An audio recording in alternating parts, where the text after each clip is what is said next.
the Farmers Insurance Open, the final round, finishing off today here on Monday on a glorious, chilly, but perfect day for golf on the Pacific Bluffs, just north of La Jolla, California. And Tiger Woods with a 6-shot advantage over Brandt Snedeker and Nick Watney looks to really put his mark on this 2013 season. Just a glorious day, as I mentioned here. Temperature of 54 degrees. That'll warm up a little bit, get into the low 60s hopefully. Humidity 55%. No fog today. And that wind is forecast to spring up a little, maybe get to 10 to 15 mile an hour in the next hour or so. Well, we've got a minute before they get started. We'll take a look at the Titleist leaderboard. Tiger with a 6-shot advantage and looking for his 7th victory here at Torrey Pines in the Farmers Insurance Open. He'll be waiting down on the 8th tee. Play completed yesterday at the 7th green in the dark. And the final 2 groups will be there at the 8th, getting ready to start the rest of their final round. Let's take a look at some of the highlights from Tiger yesterday. This was his tee shot at the par 3 third. And alongside Nick Faldo's with me, and Nick, he really looked good with these iron shots late yesterday. Yeah, he did. The plane of the swing on the irons and his wedges, especially, and distance control of the wedges, was really impressive. This was the third, the par 3 down the hill. He made 2 in his 3rd round, so adding another one. So we had a very interesting start, didn't we? In first and second tee shots went way left. Then obviously with the ocean on the left at the 4th, he carves it well right. And hit a brilliant second shot from that lie behind the tree. And he's already 1 under par. He managed to get 2 pars out of 1 and 2. Birdie's the 3rd. And you can kind of guess, you can kind of sense what might happen. Well, Gary McCord called it. He said, this looks like a birdie chip. So 2 under after 4.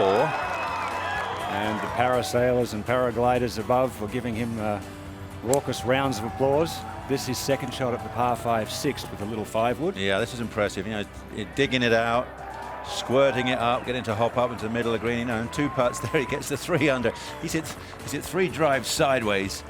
And here we go, 2 putts, eagle try, giving it away. You can see the sun setting in the distance there over the Pacific. It was shadows starting to lengthen. Yeah, this was, and there we go. This was Tiger on the 7th green, very arty shot. It was freezing out there yesterday afternoon. We had to throw an extra log on the fire up here in the 18th tower to keep us warm. Actually, a pretty good effort from there, as you can tell. The green's a little bumpy later in the day, a little Poania, but they'll be absolutely perfect this morning as they get ready to start. 11:10 local. 82 wins for the great Sam Snead. Jack Nicklaus there in 3rd place with 73. Tiger tied that mark of 73 last year at Jack's tournament. Yeah, what's the karma in that? That's amazing, isn't it?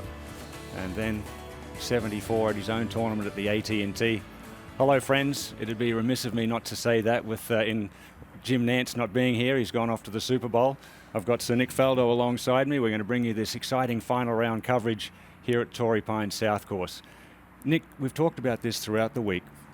Tiger really has a chance to really stamp his mark on this season with a victory like this today. Well, we talked about before, you know, he comes to this golf course. This is where he played his junior golf, so he's very comfortable. And then you hear players talking about, well, they got an eye for a golf course. But I was then thinking this morning, there's also one more important thing. It's determination. You don't just roll out of bed at Christmas and think, oh, I'll go and start the season. You know, there has to be some kind of intention to it. So he comes to obviously a place he's comfortable, but he wins, and boy, does it then stamp an authority on the season. And the times that he has gone with a great lead, a great win first start of the season. He's done it many seasons since he first came out on tour, and full first tour was 97. He's gone on to win many more times, and they've been some of his best seasons. More than many, a minimum of 4 tournaments, including 3 tournaments and an Open back in 08. But I had to use my cue cards for this one. Look, back to 99, 8 wins, and then 5 wins in 03, 5 in 05, 7 wins in 06, 6 wins in 07, and then 4 wins in 08. So, you know, it just shows you, once he gets going, and I think it's going to send a serious message. And now he's got a comfortable lead. It looks like, very much like he's going to win. So it's going to send that message to the rest of the tour. Tiger's game is really on. You know, the swing looks better, hitting better percentage of fairways. The wedge control is way better than it was in the middle of last year.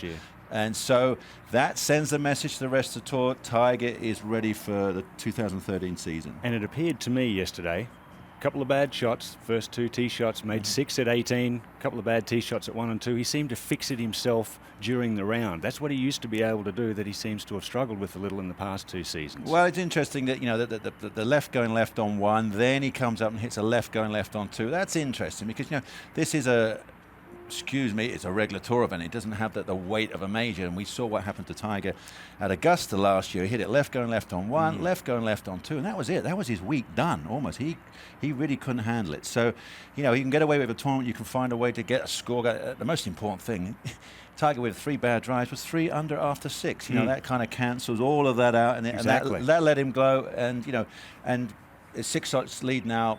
Very unlikely to get put under too much pressure. Right, 6 shots lead with 11 holes to play, and of course Peter Kostis will be up on the 17th tower, taking my position today alongside Gary McCord at 16, the beautiful par 3, and David Feherty, of course, out there walking with the final group. And until they get set to go, they're waiting for the group ahead at the 8th, the par 3. We'll be right back with more. Stay with us. Back here at the 8th hole, Brad Fritsch on the tee. 8th hole today, 179 yards up the hill. And the players so far today taking dead aim. As Ian said, a little chilly, but ideal scoring conditions. Now over at 14, Brandt Snedeker. This is where he finished last night. This was his first putt today, first shot today, and this was moments ago. Wow. Electing not to putt out last night. Rather come back with smoother greens, freshly mowed and rolled. But it didn't help him. He needs this now to stay at -11. 6 shots behind Tiger.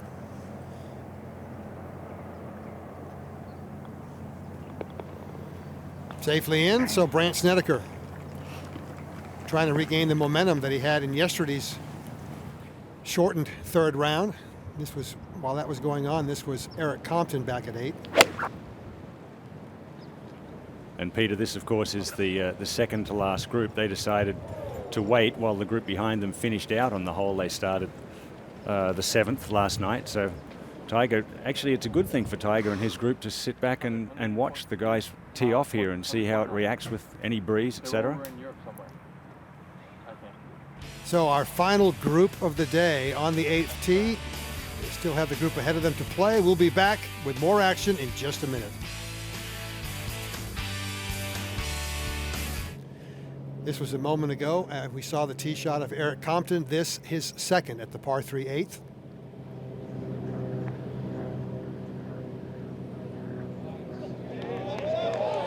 Yeah, beautifully judged.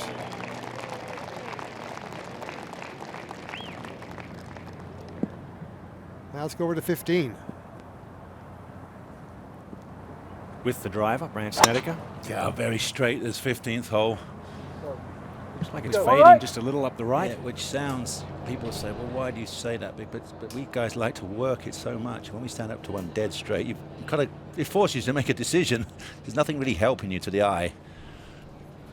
And that's back into the breeze today a little bit at 15. That'll be a big difference to the way they played that hole yesterday as we head back to 8. The group of Brad Fritsch, Eric Compton, and Steve Marino. Steve Marino does a lot of pacing around, does a lot of looking, but once he makes up his mind, he pulls the trigger fairly quickly.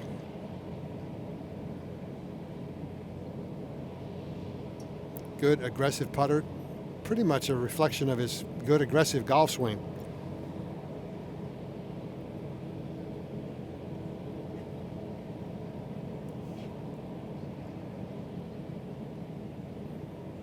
All right, this to save par.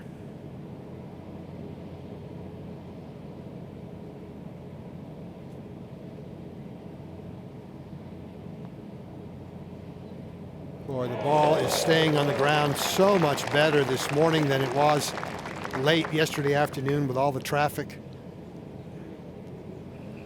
We expect to see some putts hold today. They take care of it. They do. They jump on it. In our final group, no player has won on a course 8 times. Now, before you go check in the book, Sam Snead won the Greater Greensboro Open 8 times, but it wasn't always at the same course. Tiger bidding to do that here today, and you could make a case that this isn't the same course since the renovations a few years ago. Significantly longer and harder. Now Brad Fritsch for birdie.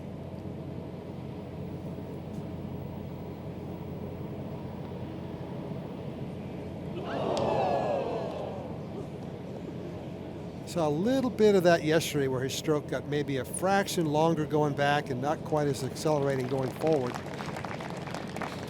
Shoulder plane got a little tilty there, Peter, didn't it? Yeah, he's a little bit of a shut blade player in his full swing, Nick, and it kind of goes through the putter too. So if he doesn't accelerate and keep that heel moving, he'll tend to hook him. All right, now after a wonderful chip, I am presuming that that was an old ball mark that he was tapping down.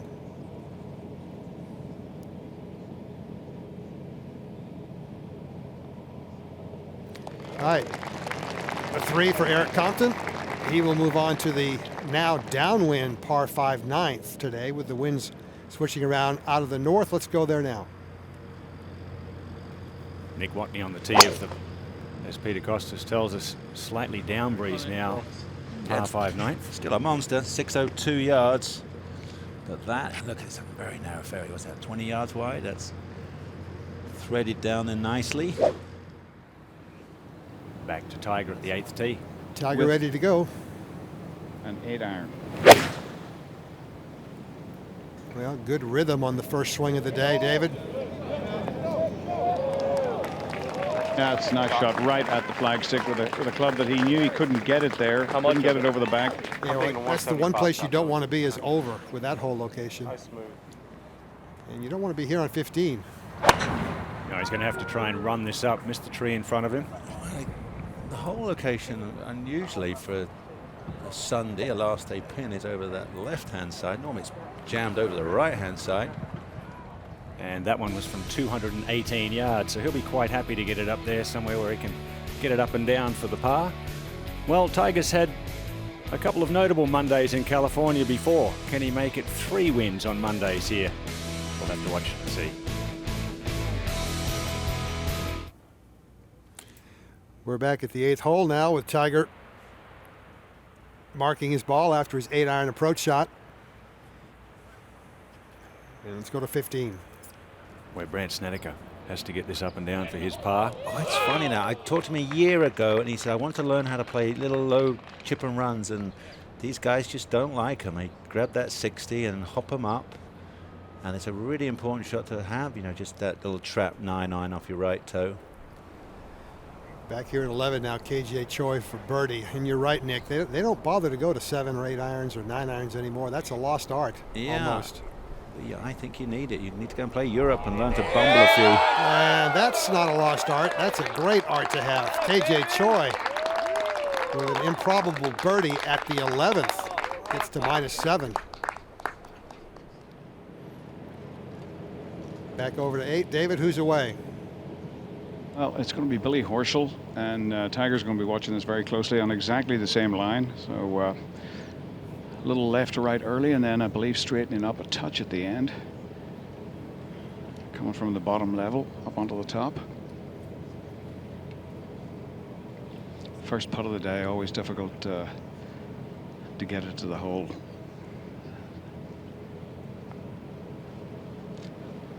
You know, the greens are significantly quicker than they were when they finished last night, although they should have figured that out on the practice putting green this morning warming up. Billy Horschel out of Florida, born there, went to the University of Florida. Over to 9. Nick Watney, is he laying up or is he trying to get it down there into the throat of the green? I'm surprised. The guys were on the green, so whole location is on the front left corner. That's the last place you want to lay up. That's a strange layup, isn't it? I mean, if you're going to do that, you might as well hit it as far down there in the right-hand rough on the other side. So a strange choice. Yeah, very strange indeed. Not laying it up into the fairway. That take your medicine if you're laying up, don't you? Well, 15 green is very flat, so it's really awkward to read, but it should track nicely with the early morning greens. But butter. Look how quick they are. That was extremely fast. That'll drop Brandt Snedeker back to 10 under with just 3 holes to go. So unless Tiger has a huge stumble, you'd think Sneds is out of it. Mind you, he came back from 7 behind last year to win. He came back from 4 behind on the 18th tee. That's right. But highly unlikely Tiger's going to, you know, Tiger will go to 5 irons when he go 5 iron wedge if he really had to, just in case. Just to get it done, I Peter. What do you think? He could make double bogey. Yeah. Not sure, but I think he can double bogey the 18th.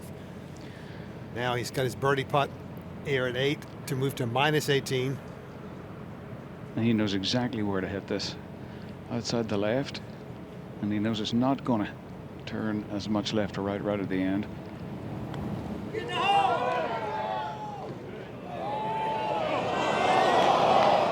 Just getting it there.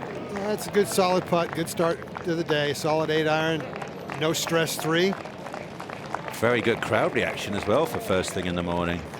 He gets to move over to the 9th hole, the par 5, where he has absolutely feasted this week on the par 5s. Let's go there now. This is Luke Guthrie for birdie. Got to get it there. They can be surprisingly slow up the hill and equally slippery I down the hill. I think they're a little steeper. They're a little steeper than what you read because they're very simple looking greens, just one real break to them. But if you stand and closely look at it, back left and front right could be as much as 3 and 4 feet of difference. As Tiger makes his way to the 9th tee, he has a 6-shot advantage over Nick Watney. Beautiful brisk morning here along the Pacific Ocean, just north of the township of La Jolla. Watching the final round of the Farmers Insurance Open. Of course, Saturday we were all fogged in and only 1 hole was played in the entire day. Players waited around through the darkness, having fun out on the range for hours and hours, and were finally told around 4:30 in the afternoon there'd be no play that day. We came back and played all day yesterday through to 5:15 when the sun set. And just finishing up today, the last group playing 11 holes as we go to the 9th and 3rd shot for Nick Watney.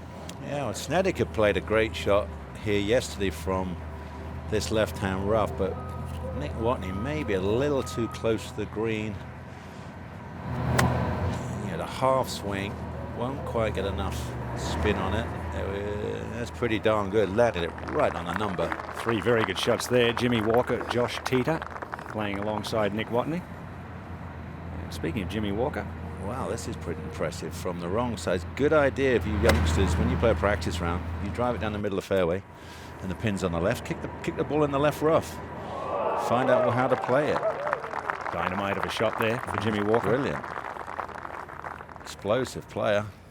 To 11 tee. And the par 3 playing 213 yards, Ross Fisher.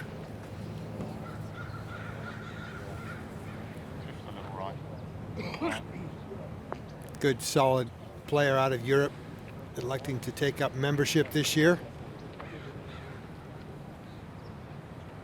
Coached by Dennis Pugh, a good friend of ours who coaches at the Whistler in Surrey, just outside of London. Pretty much got the KJ Choi putt. Gary, what's going on at 16? Well, we got 186 yards here, 5 iron. Hole's cut right over that bunker. See underneath his right shoulder there. This is just a little bit of a tug it over the bunker he did, and that is going to be an absurdly fast putt down that hill for Brandt Snedeker. He needs to get going. He is 7 back, and let's go to the action here on 9. Nick Watney will be first to go here. A little slippery putt down the hill. He needs to get something going from 6 back with just 9 holes left, Nick. He's a little mini miracle, whatever that might be. Past champion here in 2009, and in 2011 actually shot a 28 Yeah. on the opening 9. That's what he needs here now. Needs it on the back Just 9. needs to hold every putt, but this putt's almost like a snap hook. Got to dribble it from could be a foot of break. Well, certainly your aim point will be about a foot. Died in the right-hand corner.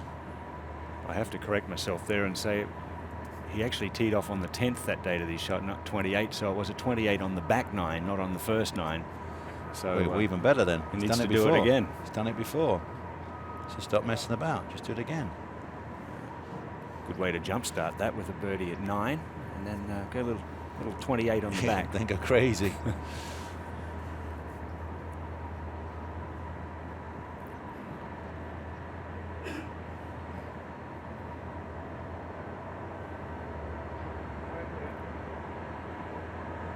You see the player makes his stroke there with his eyes on his point. He wants to aim, then you've got to be good at aiming. It's almost towards that fellow competitor's coin. Oh, that was impressive. So he's off. Nick Watney moves to 12 under par.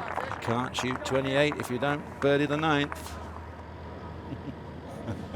Back on the tee. Tiger at 602 yards away, probably not watching the putt of Nick Watney. He's more focused on hitting it in the fairway here and maybe getting here in 2 down breeze. Yeah, It's somebody messing around over there. yeah, a few cameras. First opportunity to get Tiger You know how to use it. goes over and resets. No one has to deal with that more than Tiger Woods, would you say? Yeah, he's having a huff and a puff. No, that's right. I mean, Every day of his life he's out him here. and Rory. I mean, camera phones are allowed, so You had to deal with it too, but you didn't. we hear did in anything. our day. But we had Didn't hear anything though. You were pretty we- good at focusing. Yeah, I sure did hear it. Gosh, we had a lot of. Those were daguerreotypes. We were paving the way, Seve and I and Greg Norman, and going into places in Europe where they've never seen golfers before. Hello. So what is that about, David Faherty? Yeah, that is that's not left. Oh, that is Um, that used to be our old TV compound Yeah, moons it ago. might actually be trampled down and all right. Right there. In fact, it would be unlucky not to be all right. But I think more interesting is just the sort of lack of concentration. Something Yeah. got under his skin there, and You're right, and I think he's, he knows he's bad when he's left going left. So we're gonna, when he's conscious of that, then that was so late that club arrived there Tuesday morning, let alone Monday morning. Really looked like he stood up quickly Yeah. there. And you see how he tries to save it, but it's very interesting. He still doesn't have that good old like Lee Trevino go-to, peg it up on the right, aim down the left-hand side of the fairway, and hit some little necky fade out there. Well, the thing that was impressive for him this week is that he's been using driver a lot, and his fairway percentage has been up Yeah. as compared to last year. Well, it's now round 4, and there's been a few more misses. 16th down the hill. Look at this, just pedal all the way. Whoa, whoa. No way to stop it up there. Absolutely no way to stop it whatsoever. Brandt's going to have about 6 feet coming back up the hill. Yeah, let's go to 11. Ross Fisher, we saw the tee shot now. We also saw this putt from KJ Choi earlier. And that carries a little bit too much pace, so he'll have about 4 feet coming back down the slope for his par. Tiger trying to collect his thoughts, get his emotions under control. Lead down to 5, Tiger. Back down the right-hand side of the 9th fairway, where Tiger's blown at a good 50 yards right of the center of the fairway. It's like Madagascar 3. Tiger's in his enclosure. well, the way I see it, he's going to be dropping just to the left of that enclosure, and he's going to more than likely have to hit a low cut underneath one of these Torrey Pines, but really no significant problem. Fairly good-sized crowds for a Monday as well, David. Well, there's a lot of people that don't have jobs. At least they don't have jobs today. This is Mark Russell, PGA Tour rules official and tournament director.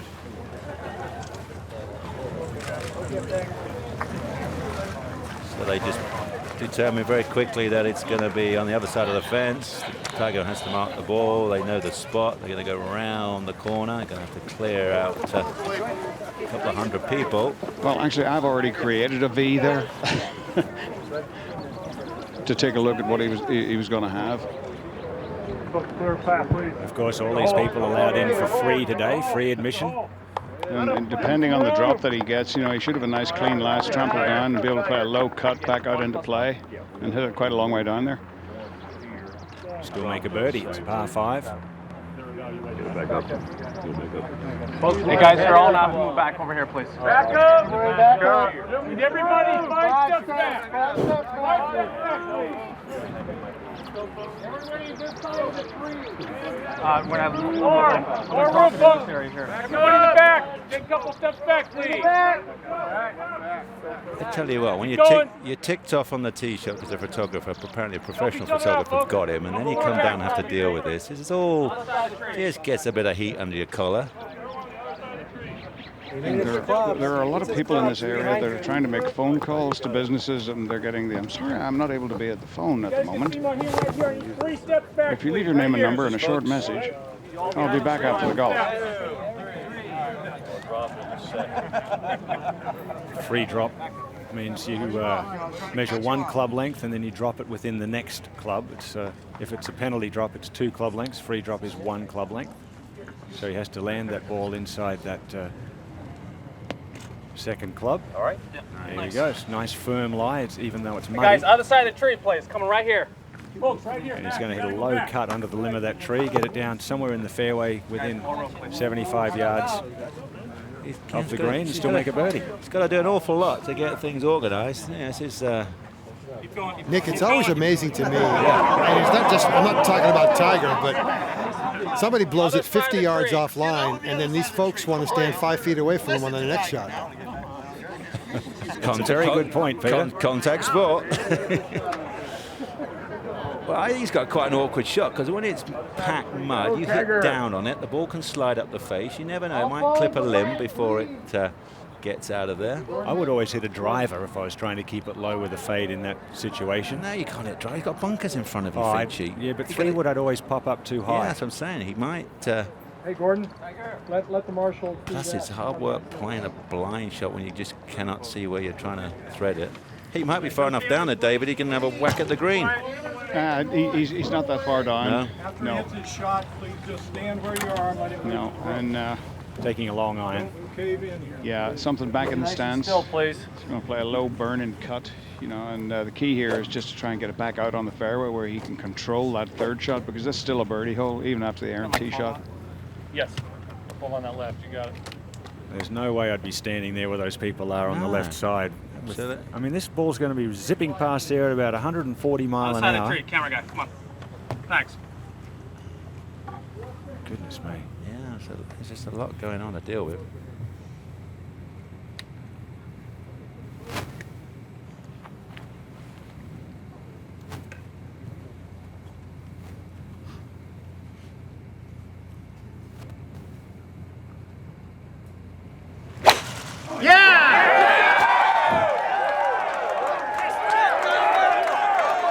Spectacular. Meanwhile, back in the middle of the fairway. And he's even got a good angle. Remember in 2008, the US Open was won in a playoff with he and Rocco Mediate. We had 22,000 people show up on that Monday. I'm not sure we've got that many today, but this area known for great fans. This is his famous little like chicken wings. He watched the left arm break, keep the club face down, keep the loft off the club face. That was your swing thought, wasn't it? Yeah, Chicken I wing. had a chicken wing as one of my guaranteed to go right shots, anti-hook. And he's now back in good shape, really good shape now. Over to 16. This was earlier for his par 2 putt. There you go, right in the middle. He remains 10 under par, but got to do something to hurry, doesn't he? To 11. This was also moments ago while Tiger was dropping. Ross Fisher for par.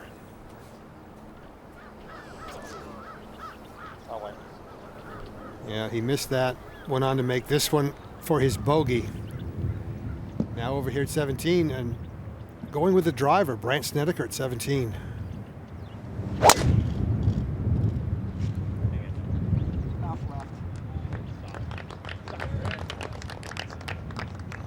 And it stays out of the bunker but drops down into the rough. So Brandt Snedeker struggling a bit this Monday morning. Tiger Woods also with his problems, leading by 5. Welcome back to the 9th fairway. Tiger Woods playing his 3rd here at the par 5 from 86 yards. Low checker. These have been good this week. Good distance control. Been thrown it past, spinning it back. Oh, wow. Hit the flag. Did it clip the flag? Oh, yes. Added extra spin to it. That changed the whole Just spin. reeks. Almost holds it. Yeah, that really changes the whole spin. It then doesn't sit down. So There's a good chance that ball was stone dead or in, Yeah. one or the other. Yep, exactly right. I remember once at an Open Championship, Hank Haney telling him to aim away from the pins. He was hitting those shots so straight. I hope. Over here at 17 now, second shot for Brandt Snedeker. Yeah, not bad, but not what he needs at this point in the proceedings. 7 shots back. Let's go over to 10. Now we're going to find 130 yards away will be his target. Back in the back position of this green. Can he get it to the flag? How many go? Oh my goodness. I want to watch this one. Yeah, what? How can you be off 20 yards with a wedge? It's impossible. And the next shot, totally impossible. All right, let's go see this one. Well, he's got a long putt for birdie. Tiger, of course, has absolutely dominated the par 5s in this event over the years. He's 133 under par on the par 5s alone. Yeah, but he took a 6 last night, didn't he? At 18. First time ever. First time ever at that hole. That's absolutely ruined that average. Really set him back a whole shot. And that was definitely an unfortunate break, clipping the flag there. Spinning it back a good 20 feet. It wouldn't have done that had it missed the flag. Get the hole! He hit a beautiful putt too, and I'll tell you, he's on edge. You know, he had a good reaction to that. You know, very stoic, but you know, back on the tee and even in the trees, that I just have a sense that he doesn't just want to win this event; he wants to win it emphatically. Over at 10. I don't know what you do with this. Back in the stands, you can try to run it through this long grass here. Good luck.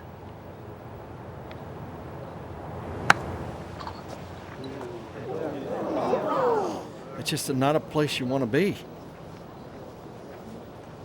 And he's going to have it. It's going to roll all the way down. It's just nothing over this green. I mean, for years, that's one of the things you do on 10 with a pin back. You don't hit it over the green. And Nick just 130 yards away. Again, he's got some new equipment. He's getting used to new golf balls, spin rates on them, so it's all part of the process. Let's go to 17.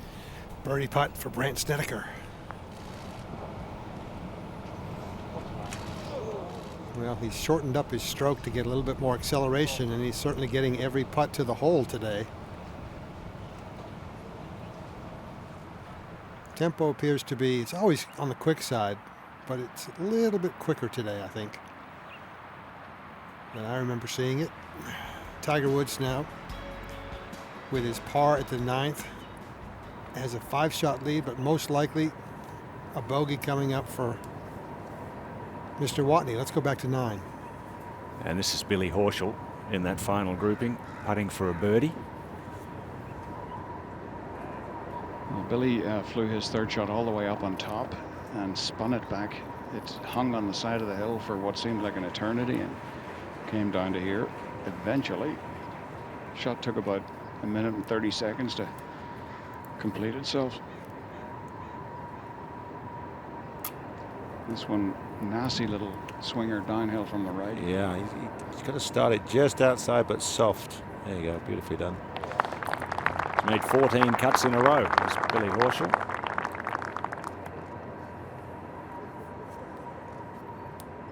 Brandt Snedeker made his par at 17. Needed to really go birdie eagle the last 2 holes to have any chance at all, you would think. So he remains at 10 under. And the guys, this may appear like a little tap in, but they give a lot of attention to these little short putts here. Make sure they get the center of the cup. And from where he drove it, par's a good score, but definitely had an opportunity for a birdie there at the 9th to go even farther in front. Nick Watney with a little bit of trouble at 10. It's 12 under, 5 back. And beautiful clear sailing here at Torrey Pines.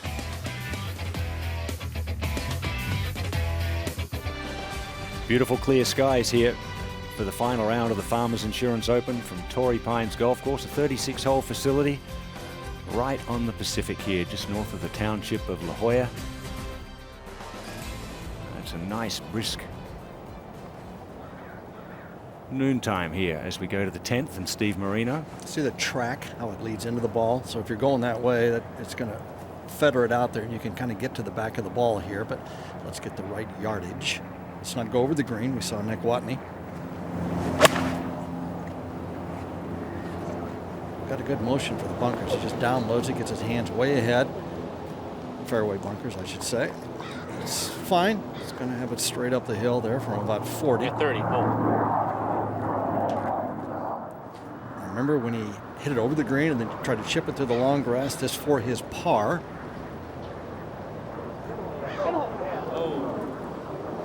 And he'll go to the change, and all of a sudden no one's really stacking up and trying to get that lead within like 2 or 3, 4 maybe, to have some fun. He went on to make bogey. Now Brad Fritsch.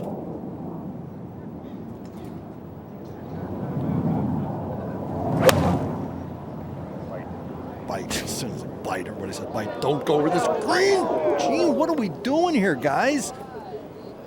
That wind must be unreadable back there in the fairway. Maybe because you see it's kind of blowing with them there. Maybe they're thinking it's blowing again. I don't know. There's a consistency here of idiocy. They keep going over. Pretty soon those people back there are going to move. Consistency of idiocy. That wasn't right, was it, Peter? You know, the sad part is I understood that. Did you? Good. Okay, good. I'm just trying to get to our fellow announcers. That's all. They can understand me. We're fine. Okay. Little bag in his backswing, you see there. So he's going to redo it. Kind of go through your training again, you know. You guys do that at home. It's actually a tougher shot than just a straightforward wedge, Gary, isn't it? Because, you know, if you overspin it or hit in the middle, dump in the middle of the green, it won't get up and it feeds off way right. This is actually a nice place to have it, and it's rough. We're not going to spin it too much. Let's see if we continue to bombard it over the green. Kinda. Right up against the hedge there. He'll have a little, I don't know what he's going to do with that. He's right up against the hedge, so chip it, putt it, whatever. Okay, 18T, here we go. Brandt Snedeker. Player's eye view. Oh, no. He's been out of timing this morning. Doesn't like coming out to play on Mondays. Oh, off the cart path. I wonder if it will kick it back. Might have made the bunker. Somewhere in that corner. You've got to bust it out there today, and it's cold. You've got to get good 290. Over to 10T. Okay, the fairway slopes left to right. Got a bunker on the left, bunker on the right. They're at about 280 yards. So Billy's going to try to take a driver and just thread him and try to get it down there as far as he can. Everybody like that swing? What do you think? He's watching. Somebody says fine. Oh, I had it right down the middle. It's a little left. Well, David, now Tiger drove it here the other day, and Tiger, by the way, has missed his last 7 out of 9 fairways. He does have the driver. Let's pay attention. Mm-hmm. A little, David, would you say palpitant at the moment? A little uneasy with everything? I wouldn't say palpitant because I'm not sure that it's a word, but yeah, he's certainly as irritable as I've seen him in a while, and that one is hard down the left. Needs to fly that bunker, which I'm not sure is possible. Nope, it's not. And that's 8 out of the last 10 now he has missed. That's not the worst place to hit it, though, especially into where you need to be precise with your second shot. You get a decent lie, that's all right. Okay, 18. Brandt Snedeker laying up here, but looks like he's got a lot of club for a layup. Yeah, I think he was stuck with it. He couldn't punch it low because he had the overhanging branches and just wants it to. That's okay. Sometimes good to be in the rough and not in the fairway there with this green the way it spins. Yeah, this one, it looks like this morning it is overspinning at the moment. Very soft out there as we head to the par 3 11th. And a 4-iron for Nick Watney. Again, playing 213 yards. Wind today has switched out of the north, so it's right to left.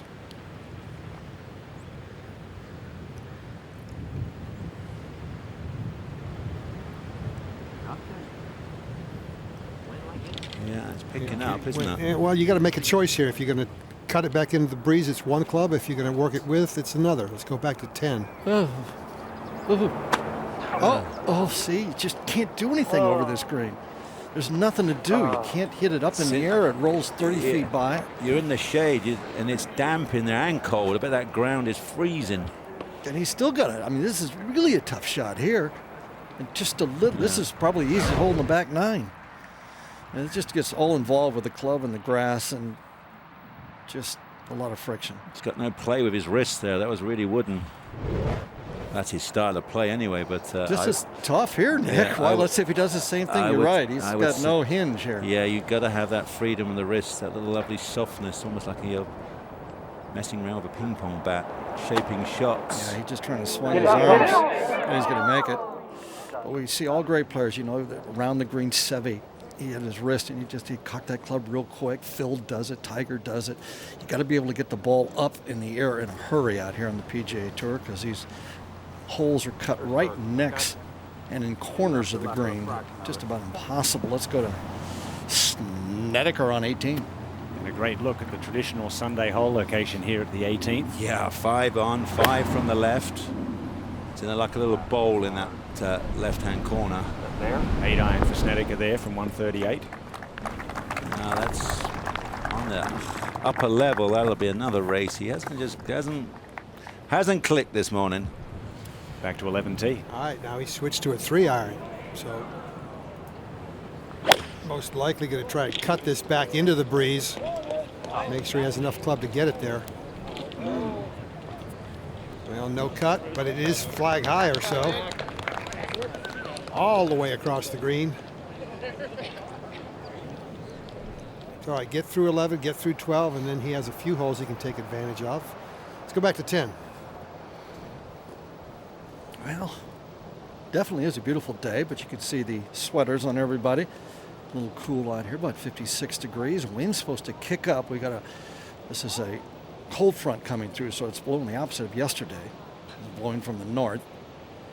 Means holes 14, 15, 18 will be into the wind. Pretty good wind by the time these guys get there. Steve Marino going to give us a slap up the hill. Let's see if we can get it there. Oh, that had a lot of energy when it hit the hole. And thumped it right in the back, too. I got to give him a good go at that. Excellent job. You can see the white caps out there on the Pacific, Gary. The wind definitely picking up. Not a good day for surfing, huh? Yeah, it's picking up just every few minutes or so. It seems to get stronger. I think maybe that's what caught the boys out here in front. It's downwind off the right. What's this, clank? Yeah, left center. Heck of an effort. Sometimes you just better not to watch. Just hit it, don't look. Look the other way.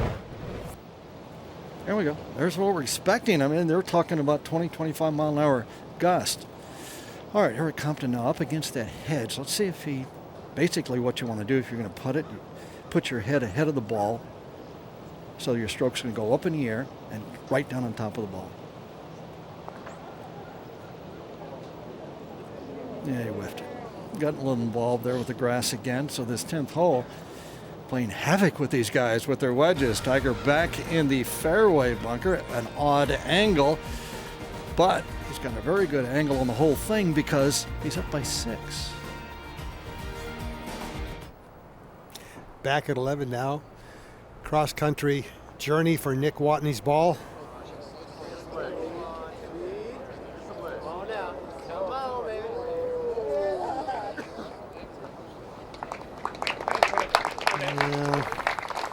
Not his best right there.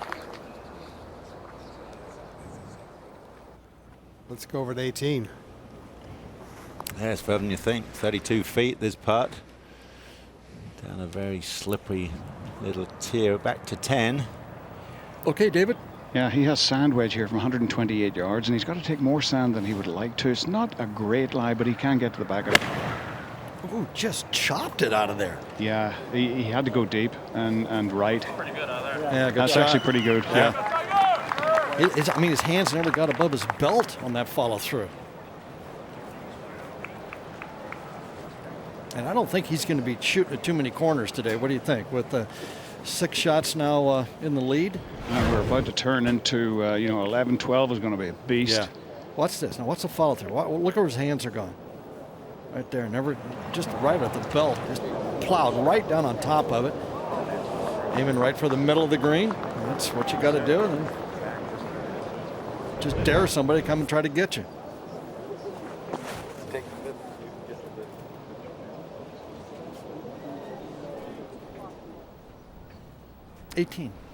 Brandt Snedeker finishing up here. Can he make a final birdie and post a number of 11 under?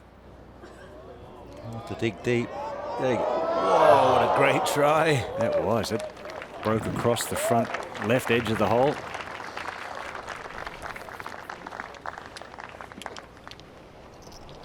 Back to 11. See if Nick Watney can make his par.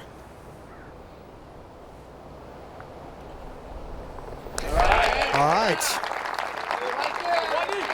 Get through the 12th hole. Couple of holes you can attack. See if you can put some pressure out there. But right now it's still a 6-shot lead for Mr. Woods. Look at the flagstick. Look at that thing starting to bend a little bit. Starting to bend. For a pin to bend like that, it takes a gust of 17 miles an hour. How about that? See it bend there a little bit? Right there. See that? Uh-huh. Bet you people didn't know that out there in golf land, did you? 17 miles an hour. How many meters per second is that, Gary? I don't know. I'm making this stuff up, Nick. You know that. But it is getting windy, and we got a 6-shot lead. Just looking for somebody to do something, but make Tiger do. I don't know what you're going to put. What do you think? Oh, let's go to 18, Nick. I'll get back to that later. Just a little tidying up to do for our defending champion. Yeah, for solo third right now, which is big bucks and big points. All very useful. Won in a playoff here last year over Kyle Stanley when Kyle Stanley triple bogeyed that last hole by spinning it back into the water. And a brilliant first round, led the field with a 65, followed up with a 75 on the South Course on Friday. No play, of course, Saturday, and then a couple of 69s to finish for our FedEx Cup champion. Back to the 10th green. Yeah, we got another familiar spot right there. Over the green, not good, but a lot of balls showing there, David. Yeah, he's got a nice lie, so he can play a little balloon. There you go.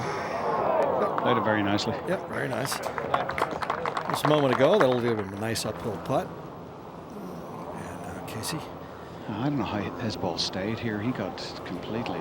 Yeah, that ball should feed right down to the flag from where they were coming from the fairway. Very unlucky. Good effort. He is even par, 8 under for the tournament, even par for the front 9. Right off the web.com tour. Leading money winner. All the good things you want. Had a heck of a year last year. Been out here before.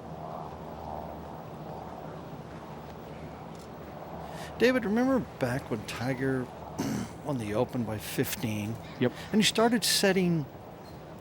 I remember reading that because I was watching him. He was really involved. He was 15 under par, beating Monty by. That was Ernie. Yeah. Was it Ernie? Yeah. And I was. Why is he so intense?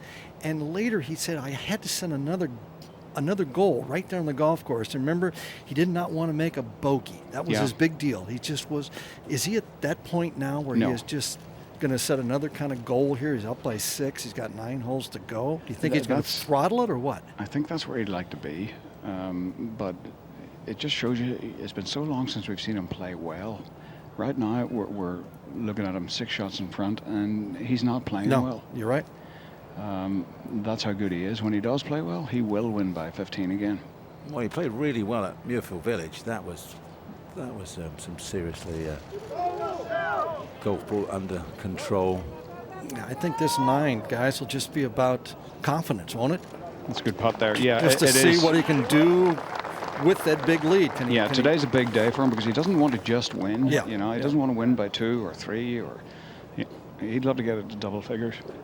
And of course, he won by 5 at Bay Hill last year. Yes, he His did. 7th win at Bay Hill, beating Graham McDowell. I remember walking with him at this golf course, and he was just hitting it everywhere till he got to the 12th tee, and he went to about a 50-yard slice off the 12th tee, played that all the way in, and won the tournament. And he's got to get that go-to shot to put the ball in the fairway now. That's the only thing he's missing. Yeah, the first part of this tournament, he was just driving the ball right down the middle, attacking pins, and now he's kind of playing away from pins because he's at odd angles. Casey for his par, nice right in the middle right there. He's going to remain even par, 8 under. And these are the ones, the putt that Tiger has left, you know, for mere mortals are just a nightmare, especially with this kind of a lead, because, you know, this is no tap in. It's probably 2.5 feet down the hill. Down the hill. It's in the shadow. So you can't hit it firm, and this is down the hill. And you got to hit it hard enough to keep it on the line, which means you got to have it in your head that you're able to accept 3 or 4 feet on the way back if you miss. Can't watch. Baba Booey! All right.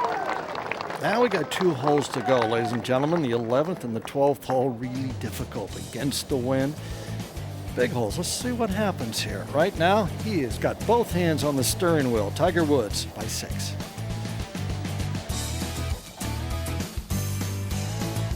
Back at the 11th green, Eric Compton in the front greenside bunker.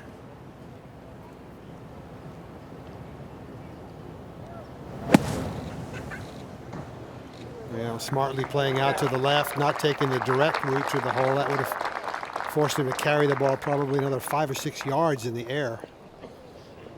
And obviously with the second to last group on the green, the final group waiting on the tee.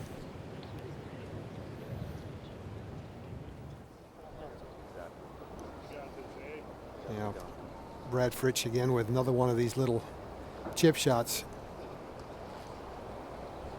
Shut blade players, generally speaking, have a hard time trying to hit the high, soft lob shots. That's what Brad is his style of play. You shouldn't even try, should you, Peter, really? Not really, no, unless you wide open the blade and just one piece it. But I think he's just too central. He should really lean into it, just put way more weight on the left side. Yeah, see, you can tell he's struggling with his technique and his confidence in these shots. Over to 12. Nick Watney playing his second just from the first cut. 219 yards, though. Here comes the brutal 12. Into the breeze, it's cold. We've had one birdie, that was Brian Harmon, and that was yesterday. So you make... Oh, look at it, it's really picked up. Yeah, these 2 holes, 11 and 12. Yeah. Nick Watney's hitting 3 irons. It's not that easy, just make a 4 and get out of there. You're going to have to really play hard on that, on the 12th. Back at 11 now. Compton out of the bunker, Fritsch out of the rough. This is Steve Marino. Pretty much the same putt we saw earlier from KJ Choi.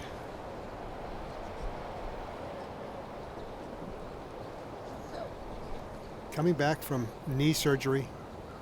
Asked him yesterday walking the golf course, how you feeling? He said, I'm 100%. He's anxious to get back playing. He's starting off very nicely this week.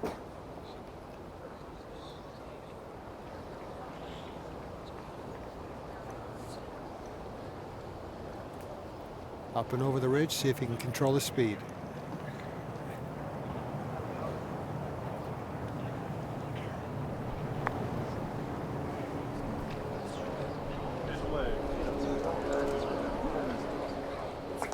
Pretty much what we saw from Ross Fisher. Once you get up and over that ridge from that far down, chances are it's going to go past the hole, but he's got about 3 feet left for his par.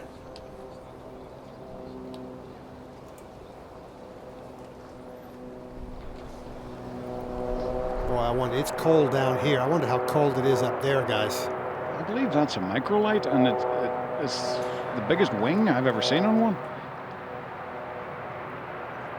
It's got a stall speed of about 3 miles 6 an hour. miles an hour. Yeah. At least it's got an engine. I feel safer up there with an engine. Albeit a rubber band, but it's okay.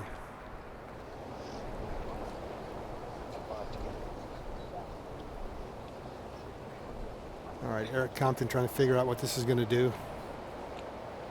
These are no fun. They're like hitting 2-footers, really, aren't they? You've got to pick a perfect spot 2 feet in front of you. If you miss it, it's never going to find a way to get in. I mean, you've got the Poana greens, the faster greens this morning. Plus, if the wind picks up anymore, it's going to have to start factoring into your read.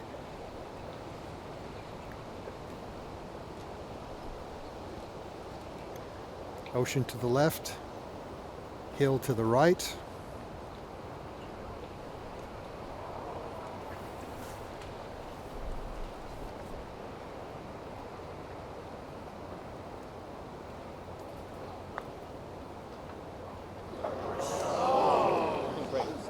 Wow, that just broke off the earth right there.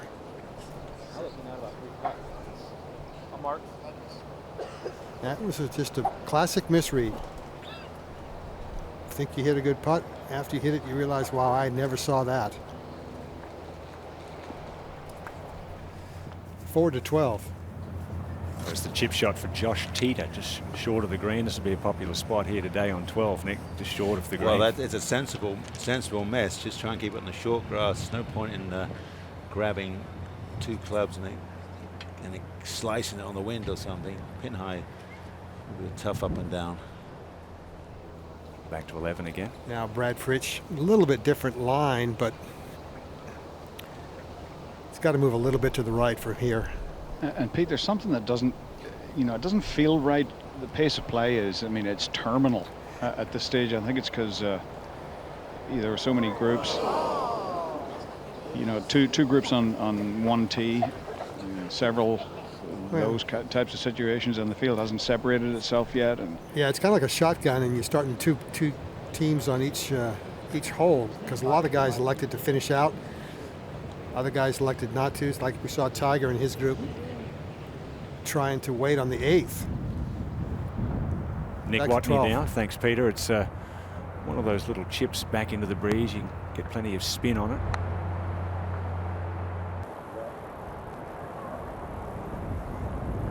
Wow, look at that curl round the corner. The wind's definitely buffeting that Oh, green. there's something going on. That is making life really difficult.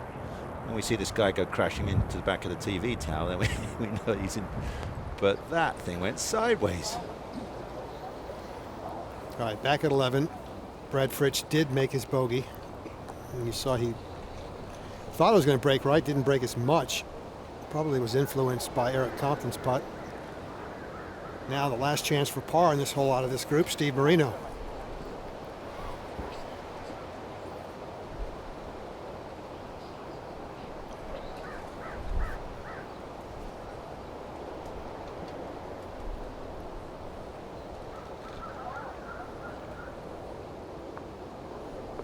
All right, he 2 putts from 45, 50 feet. Walks away with his 3, stays at -8. Now it's no fun waiting around here. It's no fun waiting around ever playing golf. The pace of play is like this. But in this cold, windy conditions, boy, the guys back on the tee have got to be doing everything they can to stay warm. Now for bogey.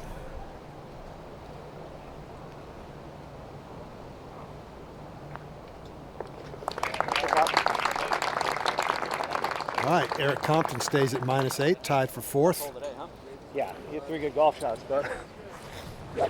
Now back on the tee, I could think of better places to wait, David, than on the 213-yard par 3 with the wind blowing hard. Yeah, almost straight into, maybe a little off the right. Not a good breeze to try and find this flag, and really not a good day to even try to find it. Just somewhere in the short left there, and that is not a bad spot. 3-iron for Billy Horschel.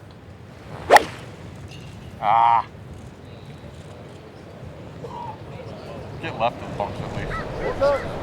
That is left. Ooh, yeah, It's that's over left. by the 12th tee.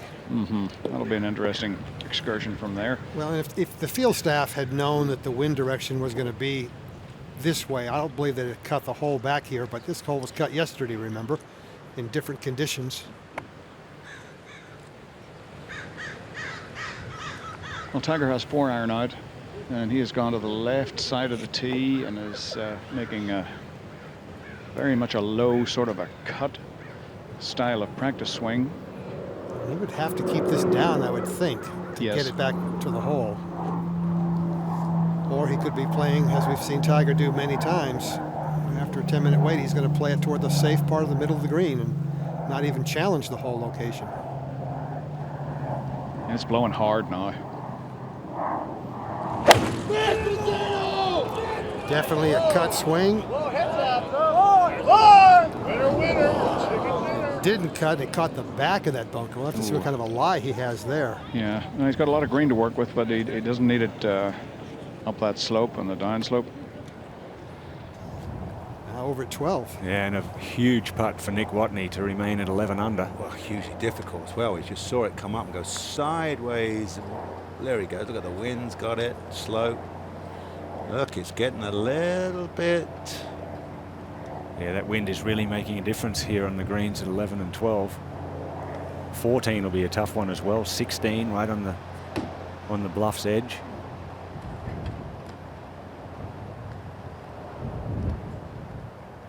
This for bogey and drop back to 10 under, 7 behind.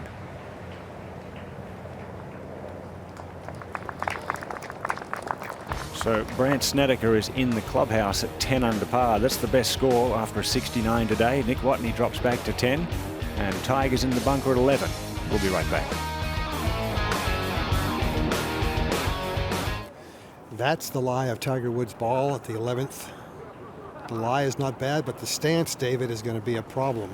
Yeah, it's not as bad as maybe it looks. He's got a little above the ball, but he's got a lot of green to work with, and he can use the slope as well. He can't get in there, Can David. he get both feet in there? He can't get in there, David. Yeah, there you go, my man. Thanks. He's going to have to play one, at best, half a foot in and one out. Yeah, it's no All problem right, to a okay. trained athlete. Yeah. All right, first to play will be Billy Horschel from over on the 12th. Yeah, this isn't pretty on the downslope, but again, he has got some green to work with. Oh, the wind.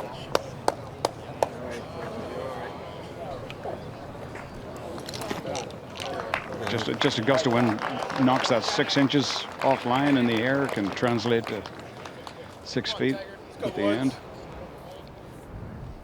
All right, let's see what kind of a stance Tiger can take now. Yeah, I'm thinking this is dead. I mean stone dead because of the slope. No problem. Just saying.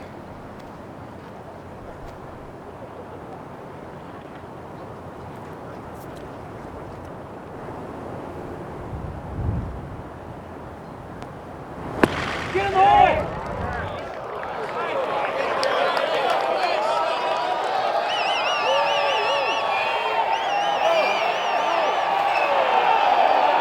What a brilliant effort that was. Oh, never mind the effort. How about the call?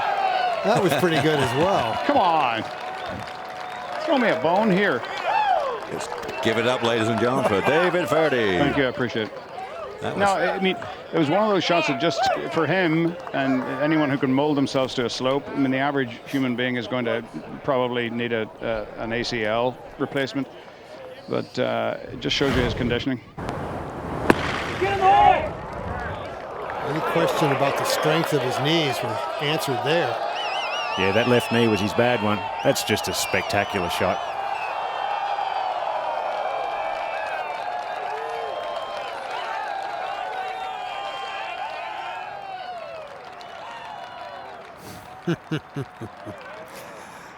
He didn't show it there, but I can guarantee deep down inside he was saying, that was pretty good.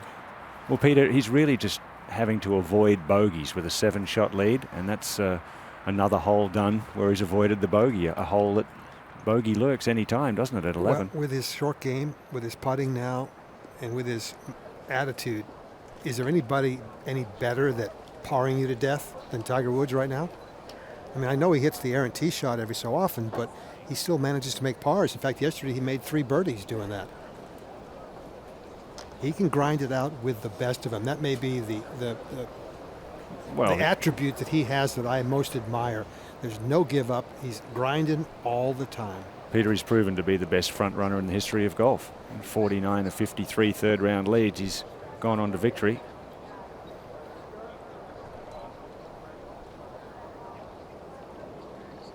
Frank there having a look through the grass at his boss Tiger. Let's go to 13. Okay, this is the front tee, 544. Just taking off those bunkers on the right. Just rip it, a little hook. I think he likes it. It's up there forever. And just pounded that one down there. Perfect position. He'll be able to get to that green in 2, no problem. This par 5. Let's go back to 11. Now Billy Horschel for his par.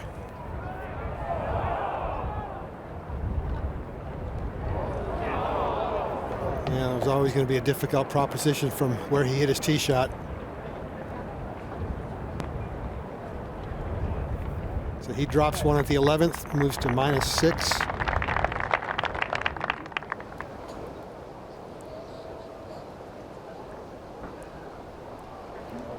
A lot calmer looking now than he was over on the 9th tee, playing the 9th hole. Yeah, he was really disturbed there, wasn't he? Yeah, he's got himself collected now. I think he's got a feel for what's going on. Interesting thing about Tiger, he's never won the Masters, which is obviously our next major, without winning something first before that. Anytime he's gone into the Masters without a win, he's never won it. So this would portend well for Augusta in April.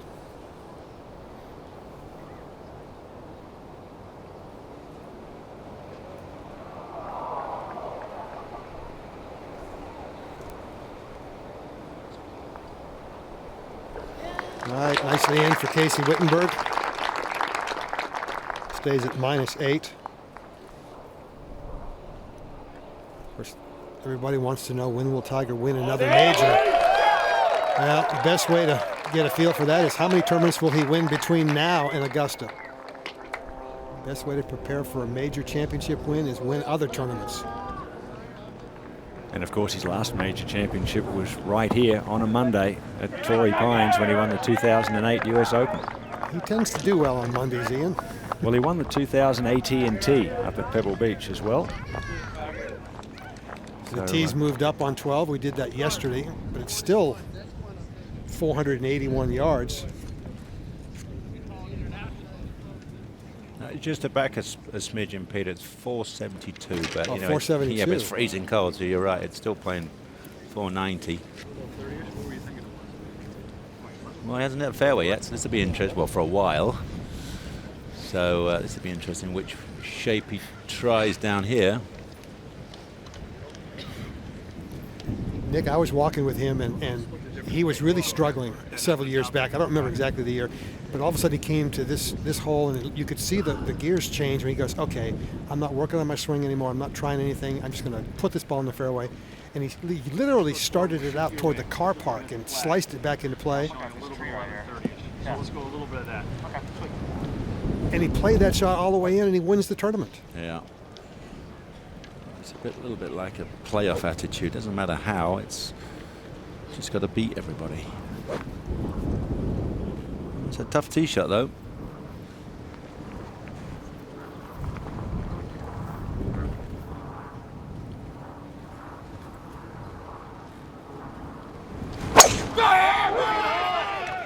Yeah, and a 12. Hold there, big man. The wise man once said, "We come here not to paint pictures, but to write numbers." Or something. That was a pretty good picture as well, though, David. That was Yes, it was. absolutely perfect. Right in the middle of the fairway, but this shot back at the 11th. Tiger Woods from the greenside bunker. From a precarious stance. Almost holds it for birdie. Just a tap-in par for Woods. And he holds a 7-shot lead here at Torrey Pines. A brisk, breezy day here on the Pacific Bluffs. Final round of the Farmers Insurance Open from the south course at Torrey Pines. As we head to the par 5 13th and Gary McCord. Well, after a drive of just over 315 yards, you see right there, 226 left, 6 iron. At 9 eagles in the last round here. 9 eagles. It's the easiest hole on the golf course as he plunges that into the neckline there of that bunker. And does it plug? We'll find out in a little bit. We saw a 2 there yesterday too, Gary. Yeah, we saw it too. Luke List hold a 3-wood. 2s are always nice. Albatross. Had a 2, a 3, and a 4 there in the same group. Same group. Very rare, I might add. Very rare. Yes, you don't see the Albatross name too often. How many of you had, Nick? 1. Me too. 1. Only 1. 1. Peter, Gary? I 1. had a 1. Actually, I had 2 at the same course in Florida with the same club where I was the club pro. Really? Yep. How about you, David? I'm not telling you because it'll upset you all. 3. 3.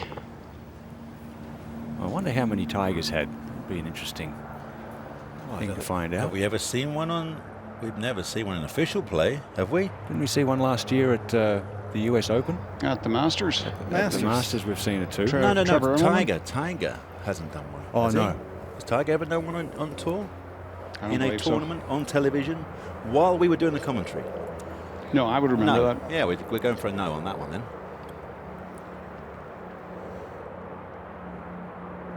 And all week they've been marveling at the paragliders, parasailers. As we go to Eric Compton. Bogey putt here at the 12th. Oh. Ooh, slipping back. This is no fun coming across the green after we saw Watney having great difficulty. And Snederker on this green as well, so 12 is no fun. The most recent Albatross I can remember that we covered was it was Louis last year. Oosthuizen on the second. At, as we go to Watney on 13. Let's hear that ball hit way up by the edge of that bunker. We just about caromed off that ball right there, and that would have sent it right towards the hole. And that counts. The other ball would have been placed back that way. Back in the fairway at 12. Billy Horschel and Tiger, they have a pretty good rapport, those two.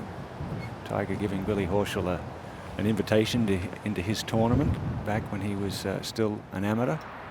Huge Gator fan, Billy Horschel, wore the Gator colours on University Day. He is, but I got to find out how come he's a Patriots, Celtics, and Red Sox fan as well, because he's got nothing to do with Boston. Really? Yeah. Lives in Jacksonville Beach as well. And look at the runaways for Tiger here and the margin of victory at the Farmers Insurance Open. His first in 99 by 2, 03 by 4, and then 4 in a row, 05, 06, 07, 08, and in 8, a win by 8. And then went on in June later that year to win the US Open. Now Steve Marino, he has to hole this one, maybe eagle the next. Someone's got to challenge Tiger's lead. It's highly unlikely. They're just having a tough day battling with the... it looks idyllic out there, but it's cold and breezy. Over to 13. Will this be our 10th eagle of the 4th round here on 13? Ooh. Ooh. Ooh. Oh. How do you make it from down there? That gets into 10 under par. Now he's tied for seconds. Boy, those help, don't they? That guy right there. He's got the lead by 7.